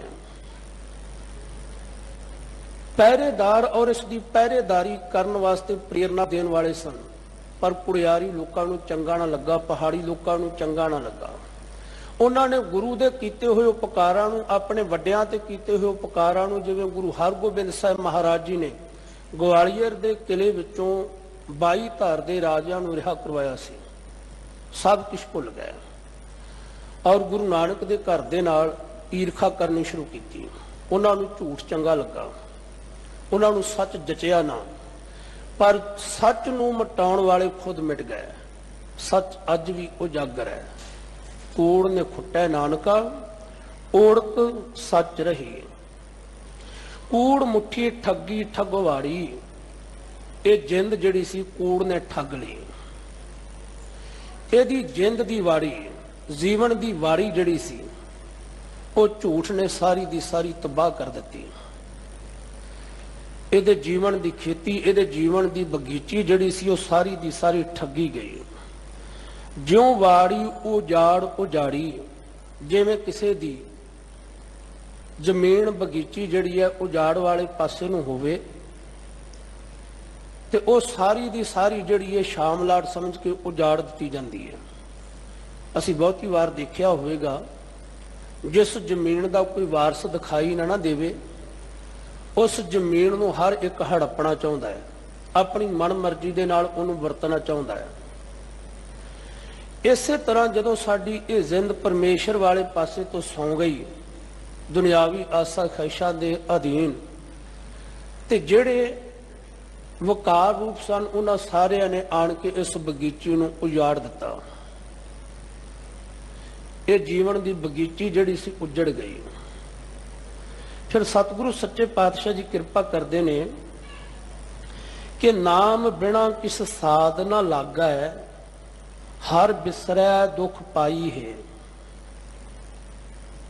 ਅਸਲ ਦੇ ਵਿੱਚ ਜਿਹੜੇ ਰੱਬ ਦੇ ਪਿਆਰੇ ਨੇ ਉਹਨਾਂ ਨੂੰ ਪਤਾ ਹੈ ਕਿ ਭਾਈ ਪਰਮੇਸ਼ਰ ਦਾ ਨਾਮ ਜਿਹੜਾ ਹੈ ਉਹੀ ਸਵਾਦ ਹੈ, ਉਹੀ ਮਿੱਠਾ ਹੈ। ਹਰ ਬਿਨ ਕਛੂ ਨਾ ਲਾਗਈ ਭਗਤਨ ਕਉ ਮਿੱਠਾ। ਪਰ ਜਿਹੜਾ ਮਨ ਦੇ ਪਿੱਛੇ ਚੱਲਣ ਵਾਲਾ ਵਿਅਕਤੀ ਉਹਨੂੰ ਨਹੀਂ ਪਤਾ। ਉਹ ਕਈ ਵਾਰ ਇੰਨਾ ਝੂਠ ਦੇ ਵਿੱਚ ਰਤਿਆ ਜਾਂਦਾ ਹੈ, ਉਹਦੇ ਸਾਹਮਣੇ ਸੱਚ ਵੀ ਆ ਜਾਵੇ ਉਹ ਸੱਚ ਦੀ ਪਹਿਚਾਣ ਨਹੀਂ ਕਰ ਪਾਉਂਦਾ। ਮੈਂ ਇੱਕ ਛੋਟਾ ਜਿਹਾ ਇਤਿਹਾਸਕ ਪੱਖ ਆਪ ਜੀ ਦੇ ਸਨਮੁਖ ਰੱਖਾਂ। ਜਦੋਂ ਸਾਹਿਬ ਸ੍ਰੀ ਗੁਰੂ ਗੋਬਿੰਦ ਸਿੰਘ ਮਹਾਰਾਜ ਚਮਕੌਰ ਦੀ ਗੜੀ ਨੂੰ ਛੱਡ ਕੇ ਮਾਛੀਵਾੜੇ ਦੇ ਰਸਤੇ ਆਦਿ ਵਿਚਰਦਿਆਂ ਹੋਇਆਂ, ਜਿੱਥੇ ਅੱਜ ਕੱਲ ਕੋਟਕਪੂਰਾ ਹੈ, ਤਿੱਥੇ ਪਹੁੰਚਦੇ ਨੇ ਪਤਾ ਚੱਲਦਾ ਹੈ ਵਜ਼ੀਰ ਖਾਂ ਮਗਰ ਚੜ ਕੇ ਆ ਰਿਹਾ ਹੈ। ਪੁੱਛਿਆ ਜਾਂਦਾ ਸਿੱਖਾਂ ਦੇ ਕੋਲੋਂ ਕੋਈ ਇੱਥੇ ਕੋਈ ਹਵੇਲੀ ਹੋਵੇ ਜਿੱਥੇ ਅਸੀਂ ਲੱਖਾਂ ਦੀ ਗਿਣਤੀ ਵਿੱਚ ਚੜ ਕੇ ਆਏ ਤੁਰਕਾਂ ਨੂੰ ਮੂੰਹ ਤੋੜ ਜਵਾਬ ਦੇ ਸਕੀਏ। ਤਦੋਂ ਸਿੱਖਾਂ ਦੇ ਵੱਲੋਂ ਦੱਸਿਆ ਜਾਂਦਾ ਜੀ 84 ਪਿੰਡਾਂ ਦਾ ਚੌਧਰੀ ਹੈ ਕਪੂਰਾ, ਉਹਦੇ ਕੋਲ ਬੜਾ ਵਧੀਆ ਕੋਟ ਹੈ, ਬੜਾ ਸੋਹਣਾ ਕਿਲਾ ਹੈ, ਜਿਹਨੂੰ ਅੱਜ ਕੱਲ ਅਸੀਂ ਕਹਿੰਦੇ ਕੋਟ ਕਪੂਰਾ, ਕੋਟ ਕਹਿੰਦੇ ਨੇ ਕਿਲੇ ਨੂੰ। ਸਾਹਿਬ ਸ੍ਰੀ ਗੁਰੂ ਗੋਬਿੰਦ ਸਿੰਘ ਮਹਾਰਾਜ ਜੀ ਨੇ ਜਿਸ ਵੇਲੇ ਕਪੂਰੇ ਨੂੰ ਕਿਹਾ ਕਿ ਸਾਨੂੰ ਇਹ ਕਿਲਾ ਦੇ ਦੇ ਤਾਂ ਕਿ ਅਸੀਂ ਲੱਖਾਂ ਦੀ ਗਿਣਤੀ ਵਿੱਚ ਚੜ੍ਹ ਕੇ ਆਏ ਹੋਏ ਤੁਰਕਾਂ ਦੇ ਨਾਲ ਦੋ ਹੱਥ ਕਰ ਲਈਏ, ਤੇ ਉਹ ਸੱਚ ਨੂੰ ਪਹਿਚਾਣ ਨਾ ਸਕਿਆ। ਉਹਨੇ ਜੀਵਨ ਨੂੰ ਸੱਚ ਮੰਨੀ ਬੈਠਾ ਹੈ। ਝੂਠ ਦਾ ਗਰਸਿਆ ਹੋਇਆ, ਕੂੜ ਦਾ ਗਰਸਿਆ ਹੋਇਆ ਕਲਗੀਧਰ ਪਾਤਸ਼ਾਹ ਜੀ ਨੂੰ ਬੜੇ ਅਜਿਹੇ ਬੋਲ ਬੋਲਦਾ ਹੈ ਜਿਹੜੇ ਮੇਰੇ ਖਿਆਲ ਦੇ ਮੁਤਾਬਕ ਮੈਨੂੰ ਕਹਿਣ ਲੱਗਿਆ ਵੀ ਹਿਚਕਚਾਹਟ ਮਹਿਸੂਸ ਹੁੰਦੀ ਹੈ। ਕਹਿੰਦਾ ਦੇਖੋ ਤੁਸੀਂ ਲੱਖਾਂ ਹੀ ਆਪਣੇ ਸਿੱਖ ਸੇਵਕਾਂ ਨੂੰ ਮਰਵਾ ਦਿੱਤਾ, ਦੁਸ਼ਮਣਾਂ ਨੂੰ ਮਾਰ ਦਿੱਤਾ, ਤੁਸੀਂ ਆਪਣਾ ਆਨੰਦਪੁਰ ਨਗਰ ਜਿਹੜਾ ਸੀ ਉਜਾੜ ਕੇ ਆ ਗਏ, ਹੁਣ ਤੁਸੀਂ ਮੈਨੂੰ ਇਹ ਕਿਹੜੀ ਸਿੱਖਿਆ ਦੇਣ ਲੱਗੇ ਹੋ? ਤੁਰਕਾਂ ਨੂੰ ਜਦੋਂ ਪਤਾ ਚੱਲ ਗਿਆ ਤੇ ਉਹਨਾਂ ਦੀ ਦੁਸ਼ਮਣੀ ਜਿਹੜੀ ਉਹ ਫਾਂਸੀ ਦੀ ਤੋਲ ਹੈ, ਉਹ ਮੈਨੂੰ ਪਤਾ ਲੱਗ ਗਿਆ ਫਾਹੀ ਲਾ ਕੇ ਮਾਰ ਦੇਣਗੇ, ਨਾ ਕਰਤੀ ਸੀ। ਤੇ ਸਤਿਗੁਰਾਂ ਨੇ ਬਹੁਤੀ ਜਿੱਦ ਨਹੀਂ ਕੀਤੀ, ਕਿਹਾ ਸੀ ਕਪੂਰਿਆ ਤੇਰੇ ਮਨ ਦੀ ਇਹ ਵੀ ਮਨਸ਼ਾ ਪੂਰੀ ਹੋਵੇਗੀ। ਤੇ ਅਖੀਰ ਸਮਾਂ ਬਣਿਆ ਸੀ ਜਦੋਂ ਕਪੂਰਾ ਤੁਰਕਾਂ ਦੇ ਹੱਥੋਂ ਫਾਹੀ ਲੱਗ ਕੇ ਮਰਿਆ ਸੀ। ਕੂੜ ਦਾ ਗਰਸਿਆ ਕਈ ਵਾਰ ਸੱਚ ਸਾਹਮਣੇ ਵੀ ਹੋਵੇ ਤੇ ਸੱਚ ਨੂੰ ਪਹਿਚਾਣ ਨਹੀਂ ਪਾਉਂਦਾ। ਸਤਿਗੁਰੂ ਕਿਰਪਾ ਕਰਦੇ ਨੇ, ਨਾਮ ਬਿਨਾ ਕਿਛ ਸਾਧ ਨ ਲਾਗੈ, ਹਰ ਬਿਸਰਿਆ ਦੁੱਖ ਪਾਈ ਹੈ। ਭਾਈ ਜਦੋਂ ਵਾਹਿਗੁਰੂ ਦੀ ਯਾਦ ਵਿਸਰ ਜਾਵੇ ਉਦੋਂ ਮਨੁੱਖ ਜਿਹੜਾ ਉਹ ਦੁੱਖਾਂ ਨੂੰ ਪ੍ਰਾਪਤ ਕਰਦਾ ਹੈ। ਭੋਜਨ ਸਾਚ ਮਿਲੈ ਆਘਾਈ, ਜਦੋਂ ਇਹਨੂੰ ਸੱਚ ਦਾ ਭੋਜਨ ਮਿਲ ਜਾਵੇ, ਸੱਚ ਦੀ ਖੁਰਾਕ ਮਿਲ ਜਾਵੇ, ਜਿਵੇਂ ਤਨ ਦੀ ਖੁਰਾਕ ਭੋਜਨ ਹੈ ਔਰ ਮਨ ਦੀ ਖੁਰਾਕ ਭਜਨ ਹੈ। ਜਦੋਂ ਇਸ ਨੂੰ ਪਰਮੇਸ਼ਰ ਦੇ ਨਾਮ ਦੀ ਸਦਾ ਟਿਕੇ ਰਹਿਣ ਵਾਲੇ ਵਾਹਿਗੁਰੂ ਅਕਾਲ ਪੁਰਖ ਜੀ ਦੀ ਸਿਫਤ ਰੂਪੀ ਭੋਜਨ ਦੀ ਪ੍ਰਾਪਤੀ ਹੋ ਜਾਂਦੀ ਹੈ, ਤਦੋਂ ਇਹ ਜੀਵ ਜਿਹੜਾ ਰੱਜ ਜਾਂਦਾ ਹੈ। ਨਾਮ ਰਤਨ ਸਾਚੀ ਵਡਿਆਈ, ਜਦੋਂ ਇਸ ਨੂੰ ਗੁਰੂ ਦਾ ਸ਼ਬਦ ਰੂਪੀ ਰਤਨ ਪ੍ਰਾਪਤ ਹੋ ਜਾਵੇ, ਗੁਰ ਕਾ ਸ਼ਬਦ ਰਤਨ ਹੈ ਹੀਰੇ ਜਿੱਤ ਜੜਾਓ, ਜਿਹਦੇ ਕੋਲ ਰਤਨ ਆ ਜਾਵੇ ਉਹਦੀਆਂ ਭੁੱਖਾਂ ਖਤਮ, ਜਿਹਦੇ ਕੋਲ ਗੁਰੂ ਦਾ ਸ਼ਬਦ ਆ ਜਾਵੇ ਉਹਦੀਆਂ ਭੁੱਖਾਂ ਖਤਮ। ਉਸ ਦੇ ਵਾਸਤੇ ਗੁਰੂ ਹੀ ਸਮਰੱਥ ਹੈ, ਗੁਰੂ ਦਾ ਸ਼ਬਦ ਹੀ ਸਮਰੱਥ ਹੈ। ਭੋਜਨ ਸਾਚ ਮਿਲੈ ਆਘਾਈ, ਨਾਮ ਰਤਨ ਸਾਚੀ ਵਡਿਆਈ, ਇਹ ਉਹਦੀ ਸਿਫਤ ਹੈ, ਉਹਦੀ ਸਲਾਹਤ ਹੈ। ਚੀਨੈ ਆਪ ਪਛਾਣੇ ਸੋਈ ਜੋਤੀ ਜੋਤ ਮਿਲਾਈ ਹੈ। ਇਸ ਤਰ੍ਹਾਂ ਜਿਹੜਾ ਗੁਰਮੁਖ ਪਿਆਰਾ ਹੈ ਉਹ ਆਪਣੇ ਆਪ ਨੂੰ ਚੀਣ ਲੈਂਦਾ ਹੈ, ਭਾਵ ਆਪਣੇ ਆਪ ਨੂੰ ਪਹਿਚਾਣ ਲੈਂਦਾ ਹੈ, ਆਪਣੇ ਆਪ ਨੂੰ ਸਮਝ ਲੈਂਦਾ ਹੈ। ਚੀਨਾ ਆਪ ਪਛਾਣੇ ਸੋਈ ਜੋਤੀ ਜੋਤ ਮਿਲਾਈ ਹੈ। ਉਸ ਦੀ ਜੋਤ ਜਿਹੜੀ ਹੈ ਗੁਰੂ ਦੇ ਸ਼ਬਦ ਨਾਲ ਜੁੜ ਜਾਂਦੀ ਹੈ। ਹੁਣ ਮੈਂ ਬੇਨਤੀ ਕਰਾਂ, ਅੱਜ ਅਸੀਂ ਦੁਨਿਆਵੀ ਜੋਤਾਂ ਨਾਲ ਜੁੜ ਗਏ, ਪਰ ਯਾਦ ਰਹੇ ਗੁਰਮੁਖੋ, ਇਹ ਦੁਨਿਆਵੀ ਜੋਤਾਂ ਸਾਡੀਆਂ ਜਗਾਈਆਂ ਹੋਈਆਂ ਨੇ। ਪਤਾ ਨਹੀਂ ਕਦੋਂ ਘਿਓ ਮੁੱਕ ਗਿਆ, ਵੱਟੀ ਸੜ ਗਈ ਤੇ ਜੋਤ ਬੁੱਝ ਜਾਵੇ। ਪਤਾ ਨਹੀਂ ਕਦੋਂ ਹਵਾ ਦਾ ਬੁੱਲਾ ਜ਼ੋਰ ਦੀ ਆਵੇ ਤੇ ਜੋਤ ਬੁੱਝ ਜਾਵੇ। ਪਰ ਯਾਦ ਰਹੇ, ਜੋ ਗੁਰੂ ਨਾਨਕ ਦੀ ਜੋਤ ਅੱਜ ਵੀ ਗੁਰੂ ਗ੍ਰੰਥ ਸਾਹਿਬ ਮਹਾਰਾਜ ਜੀ ਦੇ ਅੰਦਰ ਪ੍ਰਕਾਸ਼ਮਾਨ ਹੈ। ਅਸੀਂ ਪੜ੍ਹਦੇ ਵੀ ਹਾਂ, 10 ਪਾਤਸ਼ਾਹੀਆਂ ਦੀ ਜੋਤ ਸ੍ਰੀ ਗੁਰੂ ਗ੍ਰੰਥ ਸਾਹਿਬ ਜੀ ਦੇ ਪਾਠ ਦੀਦਾਰ ਦਾ ਧਿਆਨ ਧਰ ਕੇ ਬੋਲੋ ਜੀ ਵਾਹਿਗੁਰੂ। ਜਦੋਂ ਅਸੀਂ ਇਸ ਜੋਤ ਦੇ ਨਾਲ ਜੁੜ ਜਾਂਦੇ, ਸਾਡੀ ਸੁਰਤ ਗੁਰੂ ਦੇ ਸ਼ਬਦ ਨਾਲ ਜੁੜ ਜਾਂਦੀ ਹੈ, ਤੇ ਇਹਦੇ ਨਾਲ ਹੁੰਦਾ ਕੀ ਹੈ, ਜੋਤੀ ਜੋਤ ਮਿਲਾਈ ਹੈ। ਜਿਵੇਂ ਅਸੀਂ ਕਹਿ ਦਿੰਦੇ ਜੋਤੀ ਜੋਤ ਸਮਾਉਣਾ, ਜੋਤੀ ਜੋਤ ਸਮਾਉਣ ਦਾ ਮਤਲਬ ਇਹ ਨਹੀਂ ਸੀ ਕਿ ਕੋਈ ਚਲਾਣਾ ਕਰ ਜਾਵੇ। ਅਸੀਂ ਰੱਬੀ ਰੂਹਾਂ ਦੇ ਪ੍ਰਥਾਏ ਸ਼ਬਦ ਵਰਤੇ, ਜੋਤੀ ਜੋਤ ਸਮਾ ਗਏ।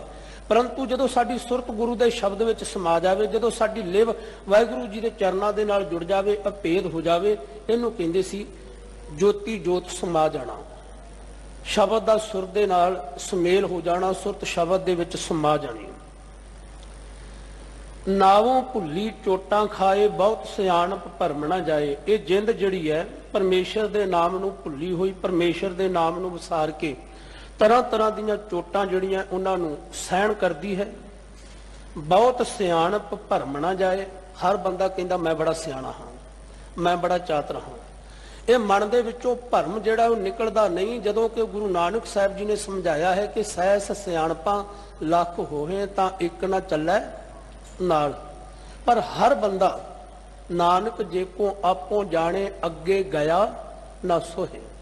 ਹਰ ਬੰਦਾ ਕਹਿੰਦਾ ਕਿ ਮੈਂ ਬੜਾ ਸਿਆਣਾ ਹੈ, ਤੇ ਆਪਣੀ ਇਸ ਸਿਆਣਪ ਦੇ ਭੁਲੇਖੇ ਵਿੱਚ, ਇਹ ਭਰਮ ਦੇ ਵਿੱਚ ਭੁੱਲਿਆ ਹੋਇਆ ਹੈ। ਪਚ ਪਚ ਮੋਏ ਅਚੇਤ ਨਾ ਚੇਤਾ, ਇੰਨਾ ਗਾਫਲ ਹੋਇਆ ਪਿਆ ਹੈ, ਕਦੀ ਇਹਨੂੰ ਚੇਤਾ ਹੀ ਨਹੀਂ ਆਉਂਦਾ ਸੋ ਇਸ ਤਰ੍ਹਾਂ ਦੀ ਆਪਣੀ ਇਹ ਝੂਠੇ ਭਰਮ ਦੇ ਵਿੱਚ ਪਚ ਸੜਦਾ ਜਾਂਦਾ ਹੈ ਅੰਦਰੋਂ ਅੰਦਰੀ। ਅੰਦਰੋਂ ਅੰਦਰੀ ਜਿਉ ਤਪਤ ਹੈ ਬਾਰੋ ਬਾਰ, ਤਪ ਤਪ ਖਪੈ ਬਹੁਤ ਬੈਕਾਰ, ਜੇ ਤਨ ਬਾਣੀ ਵਿਸਰ ਜਾਏ, ਜੋ ਪੱਕਾ ਰੋਗੀ ਵਿੜ ਲਾਏ। ਹਾਲਤ ਇਸ ਤਰ੍ਹਾਂ ਦੀ ਬਣ ਗਈ। ਪਚ ਮੋਏ ਅਚੇਤਨਾ ਚੇਤਾ, ਅਜਗਰ ਭਾਰ ਲਦਾਈ ਹੈ। ਇੱਕ ਅਜਗਰ ਸੱਪ ਵੀ ਹੁੰਦਾ ਹੈ, ਪਰੰਤੂ ਇੱਥੇ ਅਜਗਰ ਦਾ ਅਰਥ ਹੈ ਬਹੁਤ ਜ਼ਿਆਦਾ। ਉਹਦੇ ਸਿਰ ਦੇ ਉੱਪਰ ਬਹੁਤ ਜ਼ਿਆਦਾ ਭਾਰ ਲੱਦਿਆ ਜਾਂਦਾ ਹੈ। ਜਿਵੇਂ ਜਿਵੇਂ ਉਹ ਪਰਮੇਸ਼ਰ ਦੇ ਨਾਮ ਨੂੰ ਛੱਡ ਕੇ ਦੁਨਿਆਵੀ ਸੁੱਖ ਸਹੂਲਤਾਂ ਦੇ ਵਿੱਚ ਲੱਗਿਆ ਹੋਇਆ, ਦੁਨਿਆਵੀ ਸ਼ੌਹਰਤਾਂ ਦੇ ਵਿੱਚ ਲੱਗਿਆ ਹੋਇਆ ਕੂੜ ਨੂੰ ਆਧਾਰ ਬਣਾ ਲੈਂਦਾ ਹੈ, ਤਿਵੇਂ ਤਿਵੇਂ ਉਹਨੂੰ ਮਾਨਸਿਕ ਤੌਰ ਤੇ ਬੋਝ ਦੀ ਪ੍ਰਾਪਤੀ ਹੁੰਦੀ ਹੈ। ਸਤਿਗੁਰੂ ਸੱਚੇ ਪਾਤਸ਼ਾਹ ਜੀ ਕਿਰਪਾ ਕਰਨ। ਆਪ ਸਰਬੱਤ ਸੰਗਤਾਂ ਜਿਵੇਂ ਸਤਿਗੁਰੂ ਸੱਚੇ ਪਾਤਸ਼ਾਹ ਜੀ ਦੀ ਮੁਬਾਰਕ ਹਜ਼ੂਰੀ ਦੇ ਅੰਦਰ ਜੁੜ ਬੈਠ ਕੇ ਗੁਰੂ ਦੀ ਕੀਰਤੀ ਨੂੰ ਰੋਜ਼ਾਨਾ ਹੀ ਸ਼ਰਵਣ ਕਰਦੇ ਹੋ, ਧੰਨ ਸ੍ਰੀ ਗੁਰੂ ਗ੍ਰੰਥ ਸਾਹਿਬ ਮਹਾਰਾਜ ਜੀ ਦਾ ਕੋਟਾਨ ਕੋਟ ਧੰਨਵਾਦ, ਜਿਨ੍ਹਾਂ ਦੀ ਅਪਾਰ ਬਖਸ਼ਿਸ਼ ਦੇ ਸਦਕਾ ਦਿੱਲੀ ਸਿੱਖ ਗੁਰਦੁਆਰਾ ਪ੍ਰਬੰਧਕ ਕਮੇਟੀ ਤਥਾ ਆਪ ਸਰਬੱਤ ਸੰਗਤਾਂ ਦੇ ਪਿਆਰ ਅਸੀਸ ਦੇ ਸਦਕਾ ਅੱਜ ਆਪਣੇ ਸਿੱਖ ਭੈਣ ਭਰਾਵਾਂ ਦੇ ਨਾਲ ਸੰਗਤ ਰੂਪ ਦੇ ਵਿੱਚ ਸਤਿਗੁਰਾਂ ਦੀ ਹਜ਼ੂਰੀ ਵਿੱਚ ਬੈਠ ਕੇ ਵਿਚਾਰ ਕਰਨ ਦਾ ਸ਼ੁਭ ਅਵਸਰ ਪ੍ਰਾਪਤ ਹੋਇਆ ਹੈ। ਸਤਿਗੁਰੂ ਸੱਚੇ ਪਾਤਸ਼ਾਹ ਜੀ ਕੱਲ ਨੂੰ ਵੀ ਇਸੇ ਤਰ੍ਹਾਂ ਆਪਣਾ ਮਿਹਰ ਭਰਿਆ ਸਿਰ ਤੇ ਹੱਥ ਰੱਖ ਕੇ ਸਾਹਿਬ ਸ੍ਰੀ ਗੁਰੂ ਹਰਕ੍ਰਿਸ਼ਨ ਸਾਹਿਬ ਮਹਾਰਾਜ ਆਪਣੀ ਮਿਹਰ ਭਰੀ ਛੜੀ ਸਿਰ ਤੇ ਰੱਖ ਕੇ ਮਿਹਰ ਭਰੀ ਬਖਸ਼ਿਸ਼ ਕਰਕੇ ਆਪਣੇ ਦਰ ਘਰ ਦੀ ਵਡਿਆਈ ਕਰਵਾ ਲੈਣ ਔਰ ਅਸੀਸ ਦਿੰਦਿਆਂ ਹੋਇਆਂ, ਭੁੱਲਾਂ ਨੂੰ ਨਾ ਚਤਾਰਦਿਆਂ ਹੋਇਆਂ ਆਓ ਸਾਰੀ ਸੰਗਤ ਬੁਲਾਈਏ ਜੀ। ਵਾਹਿਗੁਰੂ ਜੀ ਕਾ ਖਾਲਸਾ, ਵਾਹਿਗੁਰੂ ਜੀ ਕੀ ਫਤਿਹ।